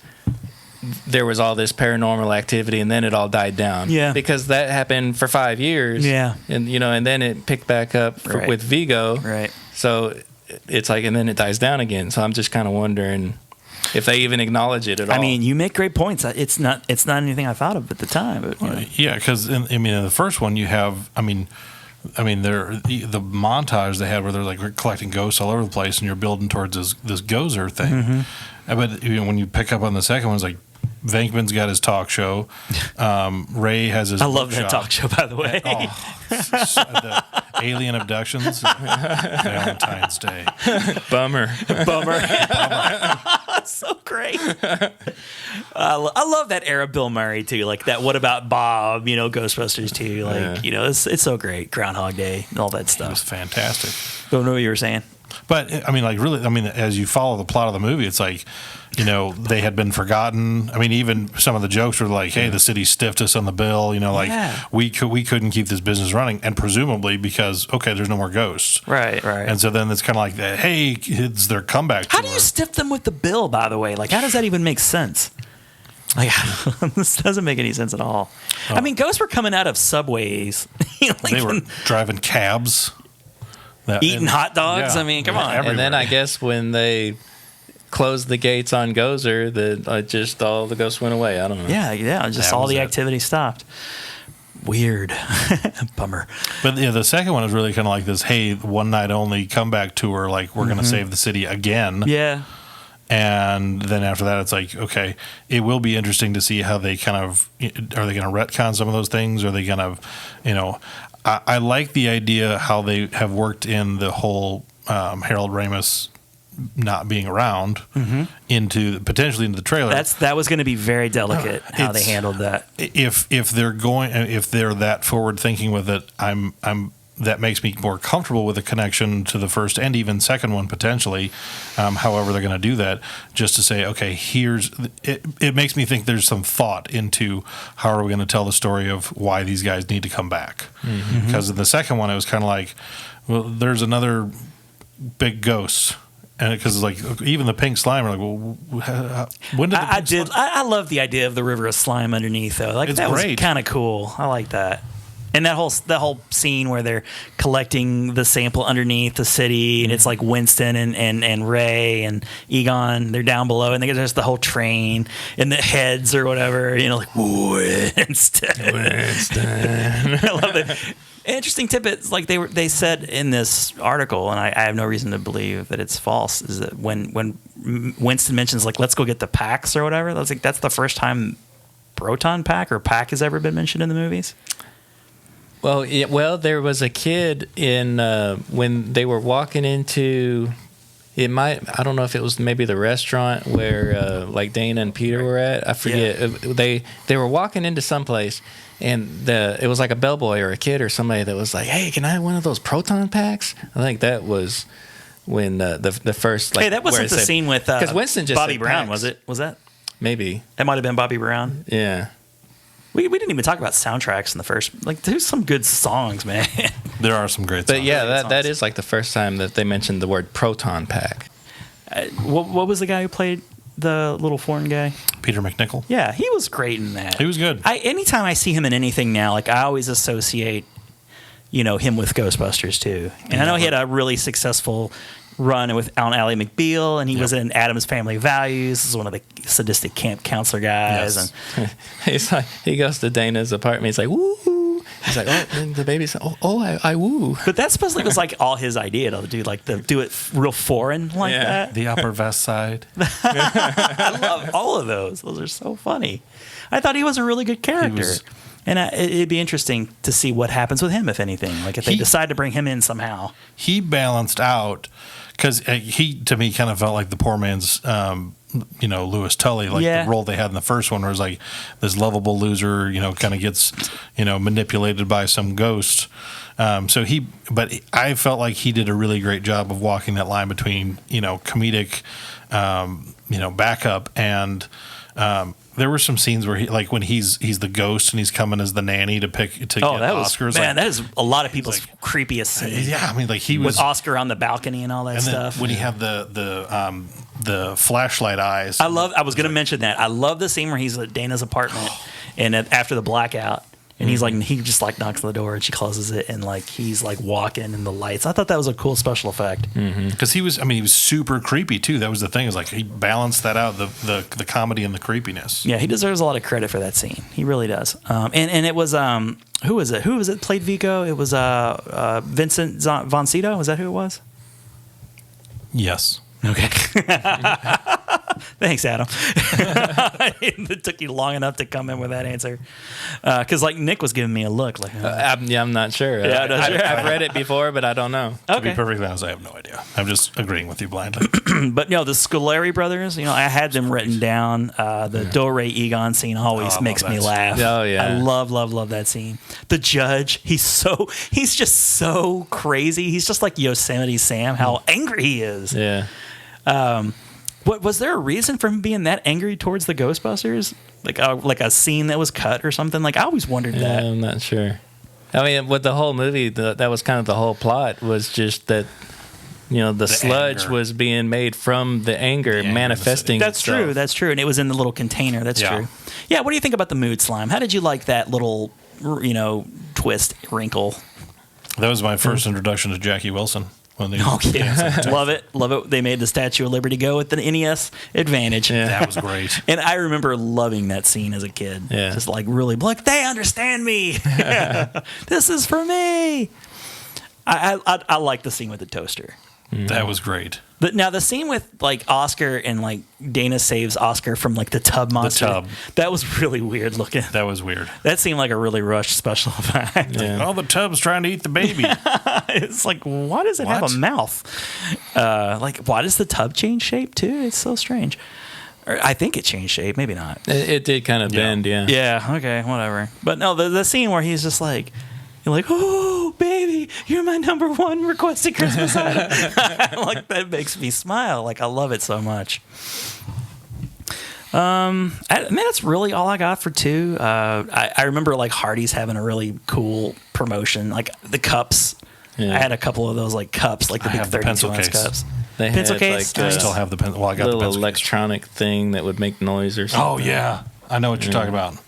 I had one of those. So they made good a little bit, they didn't get McDonald's, they got Hardee's, but I definitely remember like that Hardee's promotion big time. Back in the day, I think Hardee's felt like it had a little bit more they had Pound Puppies, they had California Raisins. Hardee's had a little bit more. They weren't just like, half naked broads on a given, like car wash, on the hood of a car. That was great. You get those like cinnamon rolls with the California Raisins. Yes. Absolutely. But Taco Bell does Batman. Like that was weird. But that gave us cinnamon twists. Yeah. So it was all good. Thank you, cross promotional stuff. Yes, merchandising. Merchandising. Well, okay, so let's go for this is we don't even I don't even know anything about this. It was completely something I ignored. But in 1997 there was a cartoon, The Extreme Ghostbusters. Mm-hmm. And there was like a wheelchair guy, and so like, did you guys watch that? Very little. I have. You gave it a chance? Yeah, I tried, but I was older then, and I was excited Ghostbusters were coming back, but I didn't really get into it. We were drinking age at this point, so. Adam, you were such a huge fan of the real Ghostbusters, so by this time you were like, I was same kind of thing. It was like, oh, more Ghostbusters. And they had Maurice LaMarche back as Egon. Oh, nice. And they had Janine, and they had Slimer. Yeah, I didn't really like the art style as much. No, it was and that's a big part of it. Very different style. Big part of it. And this one, going into the late 90s, there was definitely like, all right, we want this one to be inclusive. So there was the Hispanic girl, or there was a Hispanic guy and like a goth girl, and Kylie. Yeah. And then they had the kid in the wheelchair. Was there an Ecto 1? Ecto 3 or something? They changed. Or did they just rollerblade everywhere? They were extreme. They had an Ecto 1. They changed the traps though. That was they were like big circular I think things. that was one reason I didn't really care for it, was because all the equipment was different, which is one of the things I didn't like about the female movie. It's like that Holtzman scene was just like, we'll get there. Yeah. We'll get there. We're about to be there soon. But yeah, I mean, it was fun for kids that hadn't. Was that a Fox cartoon thing, or was it? Because like there weren't a lot of networks showing cartoons at this time. The animation it reminds me of like when Godzilla they made a cartoon of Godzilla from the Matthew Broderick movie, and then the Men in Black cartoon.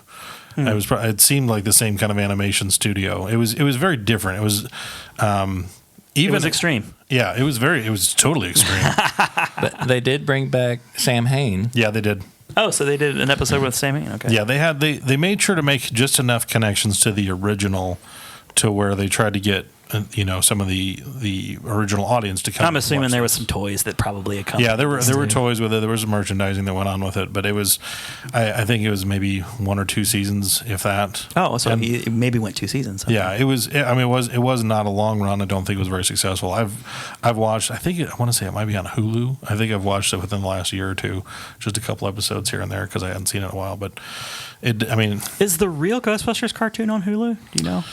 That I'm not sure of. It was on a streaming service at one point because I have the DVDs, but I know I wasn't using them. See, that's the kind of thing I'm like confused. Why wouldn't they put out a Blu-ray set? Because it's not like there's any music licensing to get around like you do sometimes with DVDs. You can check that out while I'm doing that. I'm going to move on to the next. Well, before you do, one of the characters that was in it that he mentioned earlier, Kylie Griffin.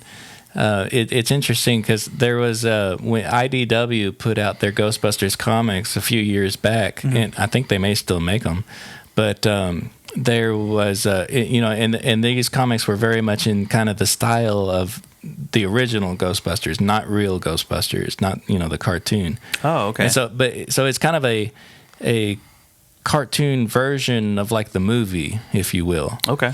And anyway, they brought in Kylie from the Extreme Ghostbusters series. I guess they just felt like she was a popular enough character that they brought her in.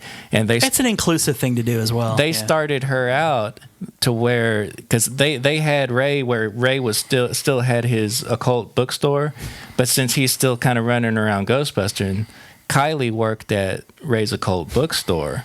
And then eventually, as the comic progressed, she eventually kind of became one of the Ghostbusters also. Are you buying those? Yeah. Yeah? Okay. Yeah. Cool. Yeah, it's a great I have series. some questions about that then when we get a little further along here. Adam, have you come up with anything? Extreme Ghostbusters, there was one season, 40 episodes. Okay. But one season. That's how they did it. It is on Hulu. The real Ghostbusters is not streaming anywhere right now. There were 7 seasons of that. I may have to break down and buy the DVD set. I need to watch Extreme Ghostbusters then because I didn't really ever watch it. Yeah, it's on Hulu. Check it out. Why not? And you don't have to watch the commercials or anything. No, commercial free. Both of you high rollers. Yeah. Okay, don't let advertisers get to me that way. The next thing I have to talk about is, so the next real big thing on the timeline is the video game. But what I actually would like to talk about a little bit is that period of time when they just kept trying to make the movie, part 3. They tried and tried and tried and tried and tried. Talk to me, guys. What were some of the scenarios that you guys remember hearing about? Like, because there were tons. Ghostbusters Go to Hell. Yeah. Ghostbusters Go to Hell. There was a next kind of a part of the original idea, wasn't it? Like, he had the interdimensional thing, but I thought I remembered from some of what Aykroyd had originally thought was they would go to hell. So Aykroyd wrote a script, and that would have been Ghostbusters Go to Hell? I think there was a part of it. It was like in their interdimensional stuff, they would actually go to hell to fight ghosts. Because it's a problem in hell, all the ghosts. Then it seemed like there was a period of time when it really kind of seemed like it was like the Bad Boys thing, like one person would, like, probably Dan Aykroyd or somebody was like, it's going to happen. Yeah. We're doing it. And they had like all these like they had these concepts fleshed out. Like they were like, oh, we're going to get a Ghostbusters movie with like, who was the one dude from like the 21 Jump Street movie? The hunkier dude, not Channing Tatum? Yeah, there was, I Richard Grieco? I remember like there being his name bouncing around. I remember hearing things like Seth Rogen's name bouncing around, and but it was going to be a passing of the torch kind of thing. Like they since they could never really get Bill Murray, I was like, well, we'll just pass the torch. Yep. Mm-hmm. And I feel like for a couple of years that was a thing. Yep. Yeah, and I kind of remember hearing that they were going to do it with or without him. Yeah. Yeah. But they didn't, and for whatever reason. Then there was this really, really frustrating thing that happened on MTV, or it was some sort of award show where Bill Murray comes waltzing out in total costume. Yeah, I remember seeing that. And everybody thought, oh my God, he's whatever problem there was is no more, and he's in. Like, or else why would he do that? But it was just like classic Bill Murray trolling, I guess. Yeah, just he did that on Letterman all the time. He always come dressed some different weird it's thing. like, oh man, come on. But like I remember thinking like this is the thing that's going to get it made, because he seems to be excited about it. So like, and I guess that's just all it was. He was just trolling people.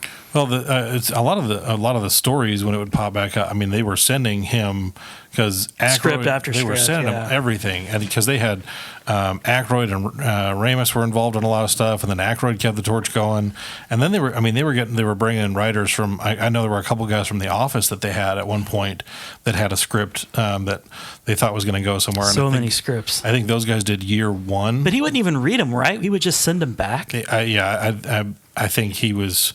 But why? I think it like the whole like Harold Ramis thing?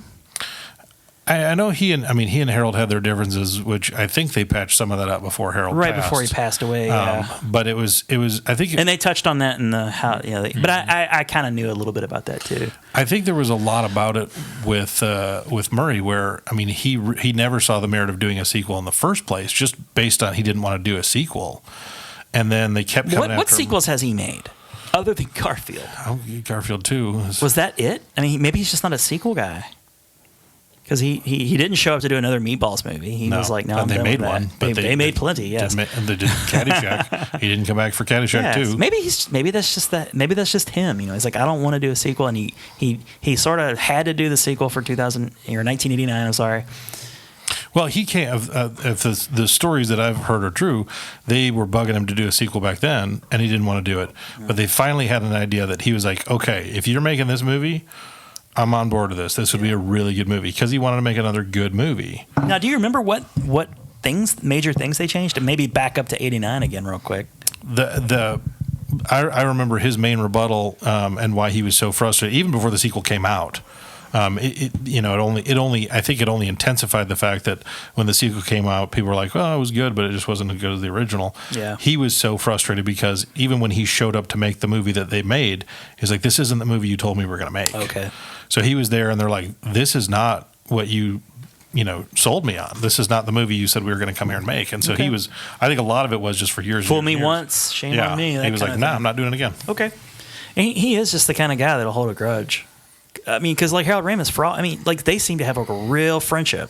They certainly had a good working relationship for a long, long time. Mm-hmm. And it was like the whole Groundhog Day thing, like that's the story. Like something happened on Groundhog Day, and then from that point forward, they like just never spoke again. Yeah.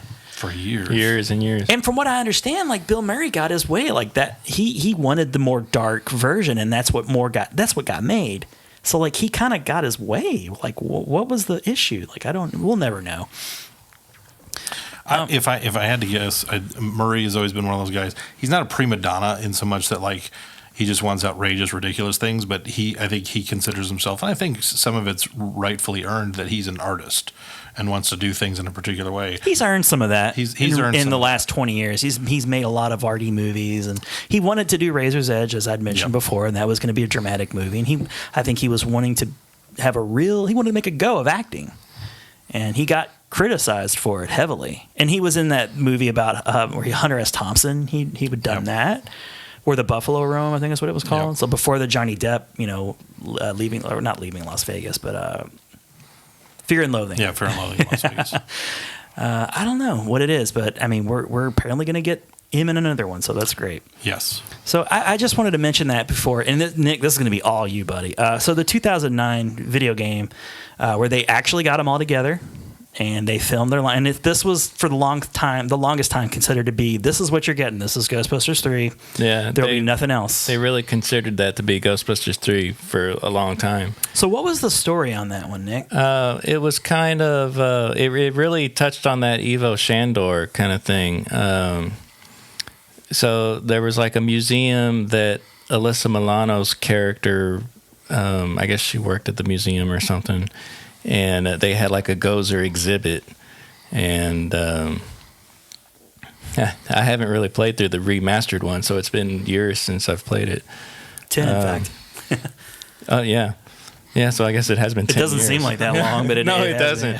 How quickly a decade passes. Yeah. But so I remember it tied a lot to. It didn't have Gozer again, but it was involved with the whole kind of Gozer worshippers kind of thing and Ivo Shandor. Okay. And that's so interesting. I really want to really want to play that now. And they played off of the mood slime. They had different kinds of slime, because like all video games would do, it just different things to collect and whatever. So there would be black slime and the mood slime. I remember that. You played this too? This game? Yeah. Okay. I don't think I played it all the way through, but I've played it within the last few years. I need to play it again. Me too. I bought it for Switch. I just haven't had a chance to play it yet. I really like the way they kind of tied in things that you love from like the first movie and the second movie. I mean, because like Vigo is like in the firehouse. He's like propped up against the wall. You can like walk up and he'll talk. Supposedly that big portrait of Vigo is like hanging in some Sony like studio office. And so it lives.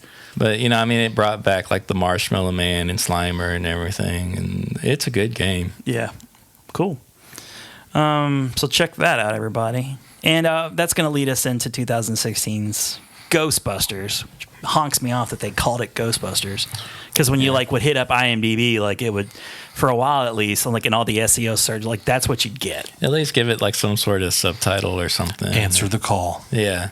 Well, and that's kind of unofficially like what they do call it now, but it doesn't say that It still just says Ghostbusters on the DVD. Yeah. So we're excited to get a Ghostbusters movie. Yes. And I remember being pretty.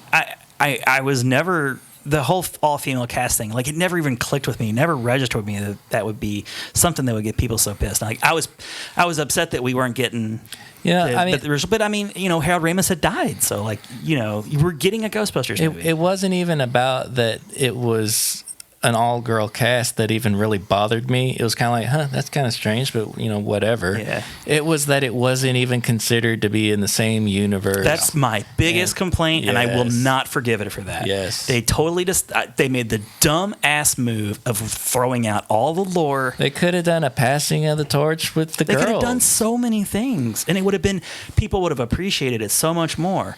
But they had to go with a reboot, and God, I hate it. I hate that that's what they did, and I knew that going in, and I hated it for that. But I still, I went in with an open mind. Like Adam was saying, I wanted to give it its chance, but already, it's just like, man, I wish they didn't do it this way. Yeah.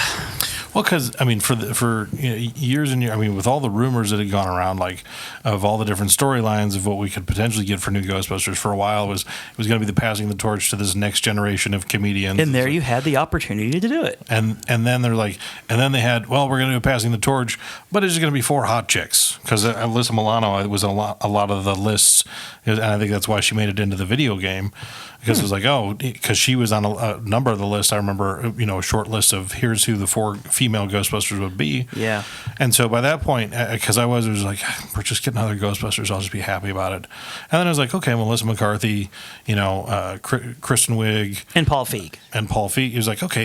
And Kate McKinnon was like an unknown to me, really, at that time. And she was my favorite one. Mine too. Of the movie. She really made the most of that. Yeah. Because, Kristen, as funny as Kristen Wiig and Melissa McCarthy can be, like, I thought they were really flat in the movie.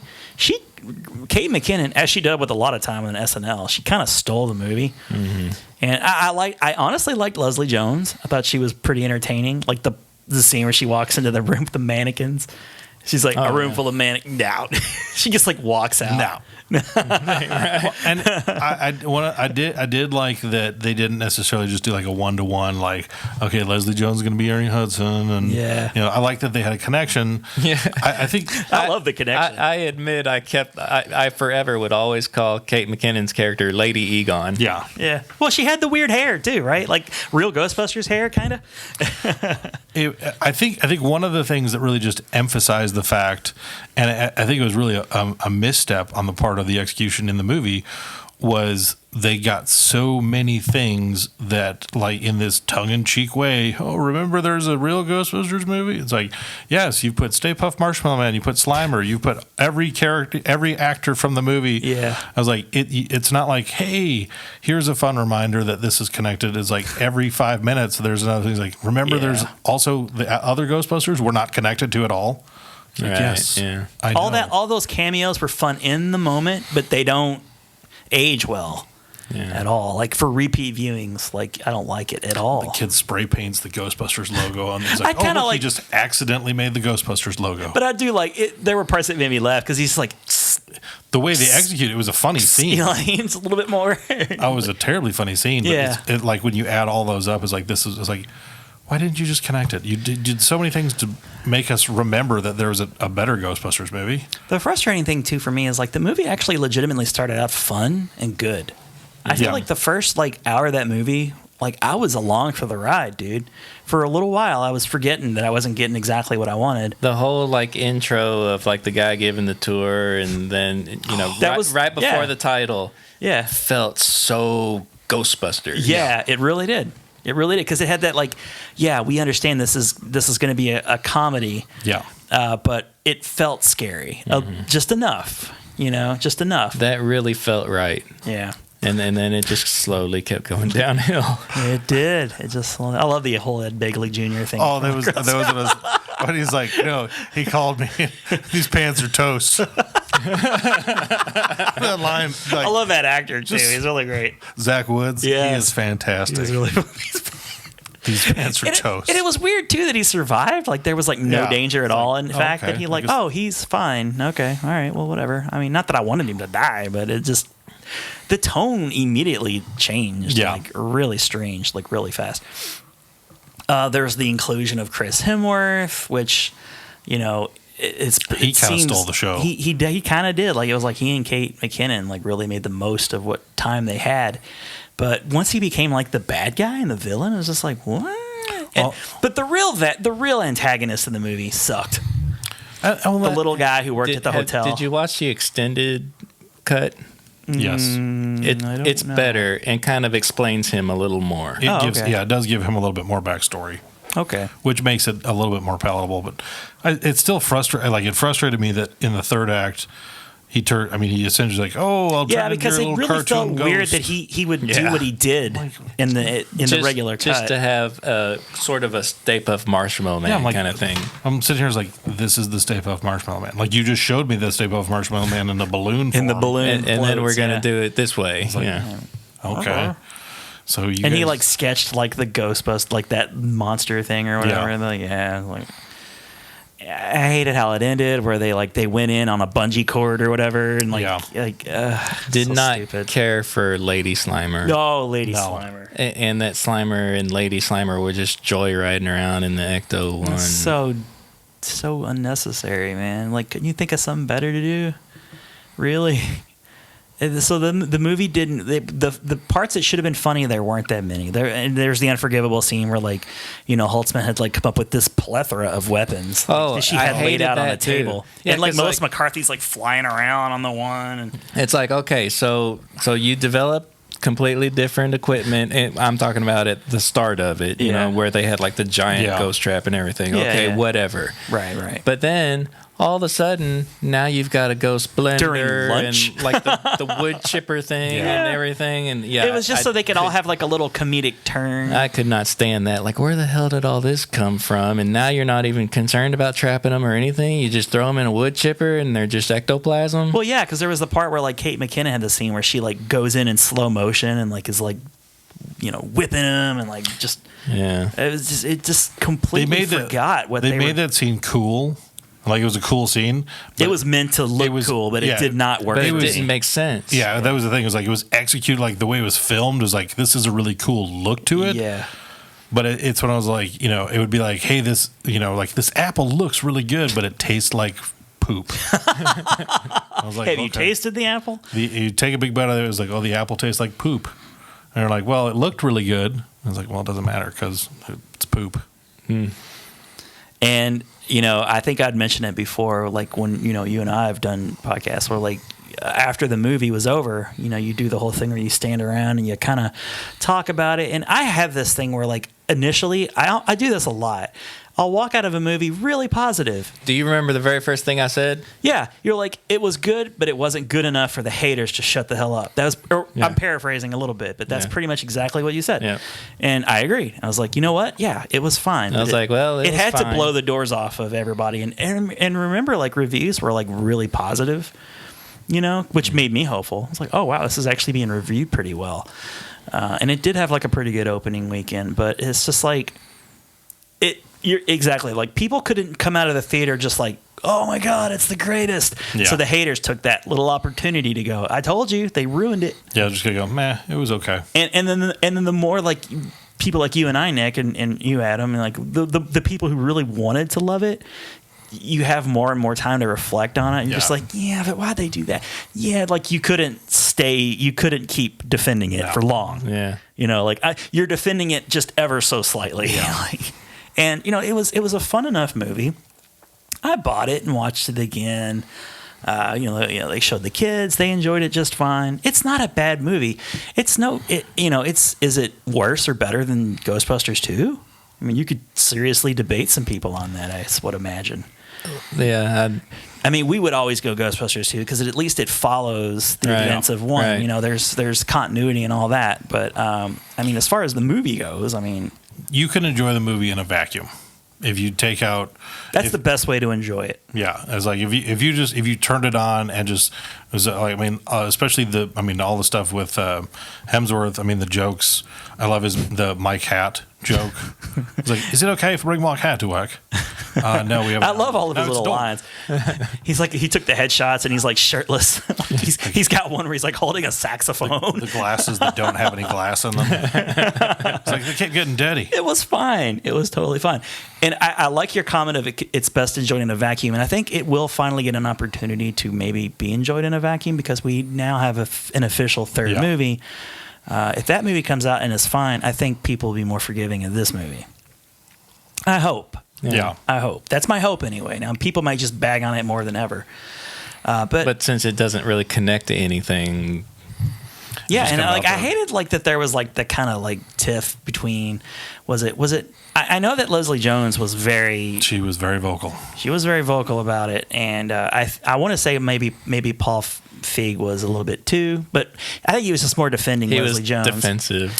Yeah, he was very defensive because I know Aykroyd came out and he defended the movie and he was a producer of the movie, right? And he defended all the ladies in it, but he put a lot of the blame on Feig because the budget got so inflated because of all the special effects. And so it's like, it was a notorious bomb. If he had been a better steward of the money, it would not have flopped as hard as it did. It would have made back its money. It would have been. It wouldn't have been one of those things where you could just categorically say like this movie's not. We're not making. I don't see how you could blame him though. Just to defend him for a second though, because I would imagine this was because like Sony's been kind of desperate for a hit for a long time. The studio. Yep.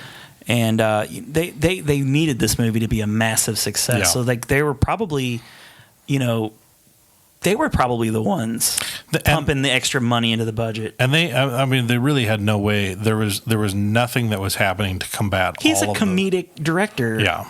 It seems like such a strange choice in hindsight, but I think it was just due to the fact the actors that were attached to it. It seemed natural, but I mean, well, he did Spy, which had elements of action in it. He did The Heat too. Yeah, but that's Sandra Bullock. Sandy Bullock. Is Jerry going to make an appearance in this crossover? Pound, dollar for dollar. Yeah.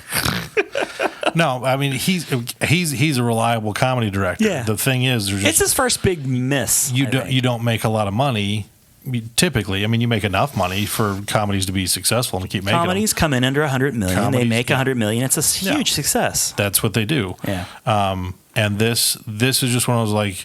I think what they did is they're like, well, what if we take this process we're already running with these comedy movies, and we just beef up the special effects, beef it up with, and we call it Ghostbusters because, I mean, in some things it works. I mean, like when they remade Jumanji, I was like, I mean, really, outside of and I think what they did better with Jumanji is there were like a couple of references to the original. Is that a Sony movie or Universal movie? I don't know off the top of my head. Okay. But it's one of those where it's like they made just enough references to the original to make you feel that nostalgia. I only ask because if it's Sony, they just did it again, but it worked out this time. This time it worked. But I mean, essentially, it's like outside of kind of the setting, there's nothing about the remake with The Rock that has anything to do with the original content. Yeah, it's a game that you go into. Yeah, that's so like really it. And in the first one, the game came out of the game into the real world. That's when you come from you got the real sucked world into the game. Yeah, So there was just a game. That was honestly, it was really just mostly name recognition. It's like, oh, this is a Jumanji movie. She's like, oh, Jumanji. I remember that from when I was a kid. Yeah. So I think they were hoping for a similar kind of thing. It's like, oh, Ghostbusters. And then everybody just started crapping all over it, and I think they just had no way to combat that. I hate that. Like it came down to the whole like toxicity of the all female cast. Like it just was But like I said earlier, like they weren't helping themselves by giving you a trailer. Like that trailer, I feel like that trailer came out, and then like 2 months later, it was like Solo. It's like the trailer came out, and then the movie was out. Like there was hardly any time to scrutinize it, like or at least get people to go, look, it's not so bad, guys. Let's get this turned around, and it's going to be good. That trailer was just like, when's the Ghostbusters trailer coming? When's the Ghostbusters movie's coming out in a few months, right? Right. It was really bizarre. It's just not usually how it works. Usually you get trailers like 6, 7, 8 months in advance. Get excited about it, and you can gauge the response of the audience, and you can make some tweaks like they did with Sonic. Yep. You can do those things, but it's like they kept it a secret. They kept it hidden. It's like, do you not have any faith in this movie? Are you so concerned about the all-female cast thing? You're just like, let's just keep it out of the news until it's out. It didn't work. Just didn't work. So, best enjoyed in a vacuum. I like that. And that's pretty much it. Like I'd had Ghostbusters Afterlife coming in after that, but we couldn't wait. We had to talk about that right off the top. My bad. No, it's it's a tasty fine. piece. It was a tasty piece. That was like the main reason for this show. Like I was excited. I wanted to do a Ghostbusters episode. Initially I was like, let's do a trailer reaction, but we couldn't. We weren't all available. So it's like, wait a minute, let's do a Ghostbusters tribute. Let's just talk about the Ghostbusters. Let's just talk about all the Ghostbusters, and it's been fun. Thanks for bringing all the props, Nick. Heck yeah. Finally get to do a Ghostbusters tribute show proper. And did I leave anything? Oh, that was going to talk about the comics real quick. Oh, there's a lot of comic. There's like a crossover comic with the Transformers. And there's the Ghostbusters meet the Ninja Turtles, and like you say, the Transformers, and they're pretty good, you say, huh? And there was even like the Transformers toy that the Ecto-1 turns into I've a got robot. that over there. Yeah, it's Ecto-1. He's a Transformer. But the comic series is really good. It's been out for a few years now. It's good. And it focuses on the original gang, right? All of the original. I mean, plus the girl. It's more like the style of the movie. It's got nothing to do with the that video game at all. It's got no. I meant sorry, I meant the movie. Yeah. Sorry. Yeah, it kind of takes place. Oh no, what I said was the original gang. Gang. Yeah. Okay. Yeah. Okay. Yeah, it kind of takes place like as if the events of the movie and the Ghostbusters 2 took place and continues off from there, and even takes it that step further, like if they did franchises, because there ended up being like a storyline where like this one guy was kind of a rival guy that was stealing their tech. I like that idea. And he ended up like opening up like the Ghostbusters franchise for like Chicago. I like that. And so there's a team for Chicago. Oh, speaking of franchises, Nick, can you talk at all about like all of these chapters of Ghostbusters? Like Ghostbusters is such a phenomenon. Like there's cities who have their own Ghostbusting units. It exists. I don't really know much about it. I mean, I know there's a Louisville Ghostbusters that everybody keeps saying I should be a part of, but I'm not. You're totally good. Yeah.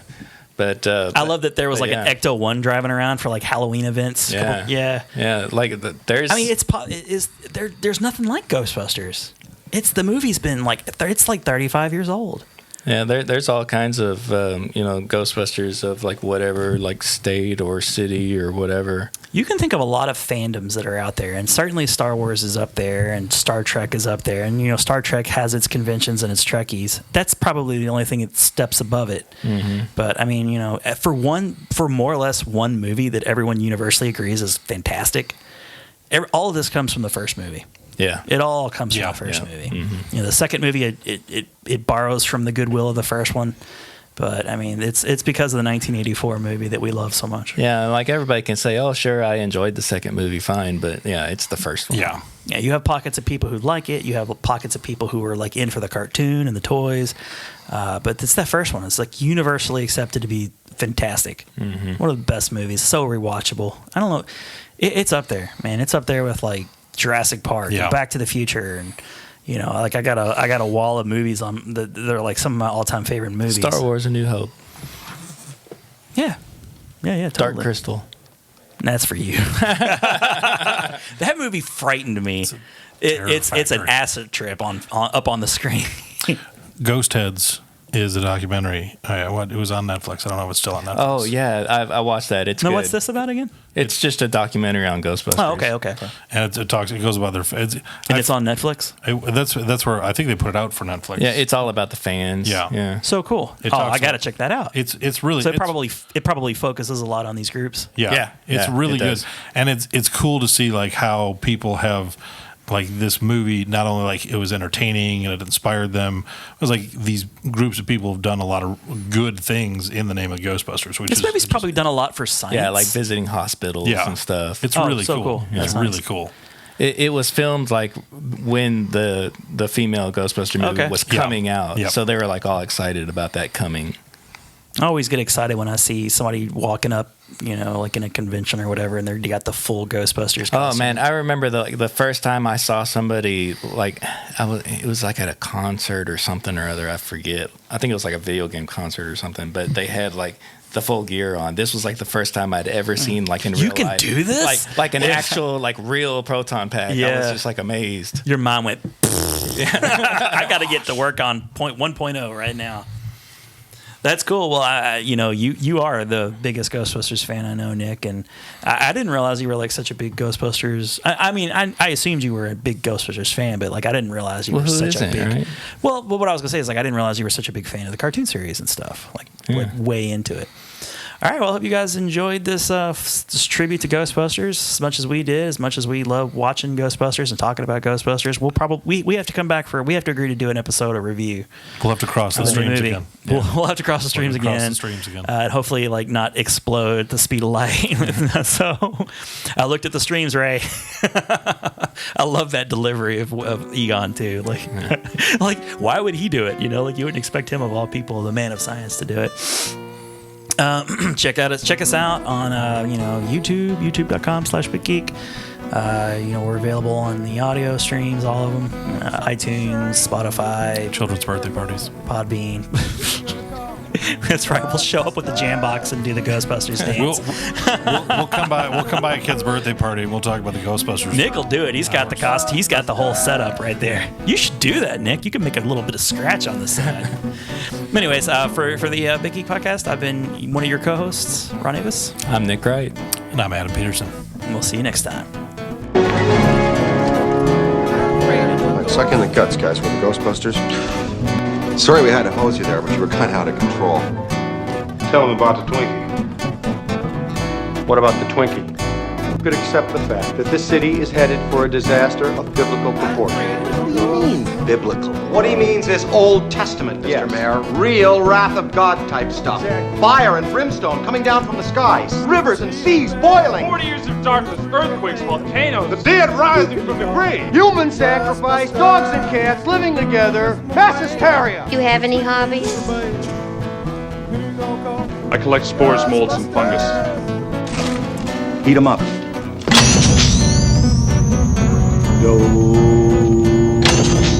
Ray. Egon! He slimed me. That's great! Actual physical contact! Can you move? Under what? Whether she's naked under that toga. She's French. You know that. Are you, Alice, menstruating right now? What has that got to do with it? Back off, man. I'm a scientist. Let's see what happens when we take away the puppy. You know, it's just occurred to me we really haven't had a completely successful test of this equipment. I blame myself. So do I. No sense worrying about it now. Why worry? Each of us is wearing an unlicensed nuclear accelerator on his back. Gozer the Gozerian! Good evening. As a duly designated representative of the city, county, and state of New York, I order you to cease any and all supernatural activity and return forthwith to your place of origin or to the nearest convenient parallel dimension. That ought to do it. Thanks very much, Ray. Let's show this prehistoric bitch how we do things downtown. Of course not. And that is the whole problem with aliens, is you just can't trust them. Occasionally you meet a nice one, Starman, E.T., but usually they turn out to be some kind of big lizard. Hey, what, you boneheads are gonna come and roust me out again? I got 3,000 phones out in Greenwich Village. I got about 8 million miles of cable I gotta check. You're gonna come and shake my monkey tree again? What are you talking about, buddy? The phone lines are over there. What did I see? The phone lines are over there. Hey. What did I say? How many times? Hey, you're not with Con Ed or the phone company. We checked. So tell me another one. I got a major gas leak here. Where do you think all this is coming from? The sky? Ray, we'd like to shoot the monster. Could you move, please? What do you think, Egon? I think this building should be condemned. There's serious metal fatigue in all the load-bearing members. The wiring is substandard. It's completely inadequate for our power needs. And the neighborhood is like a demilitarized zone. 2 in the box. Ready to go. We be fast and they be slow. You think there's a connection between this Vigo character and the...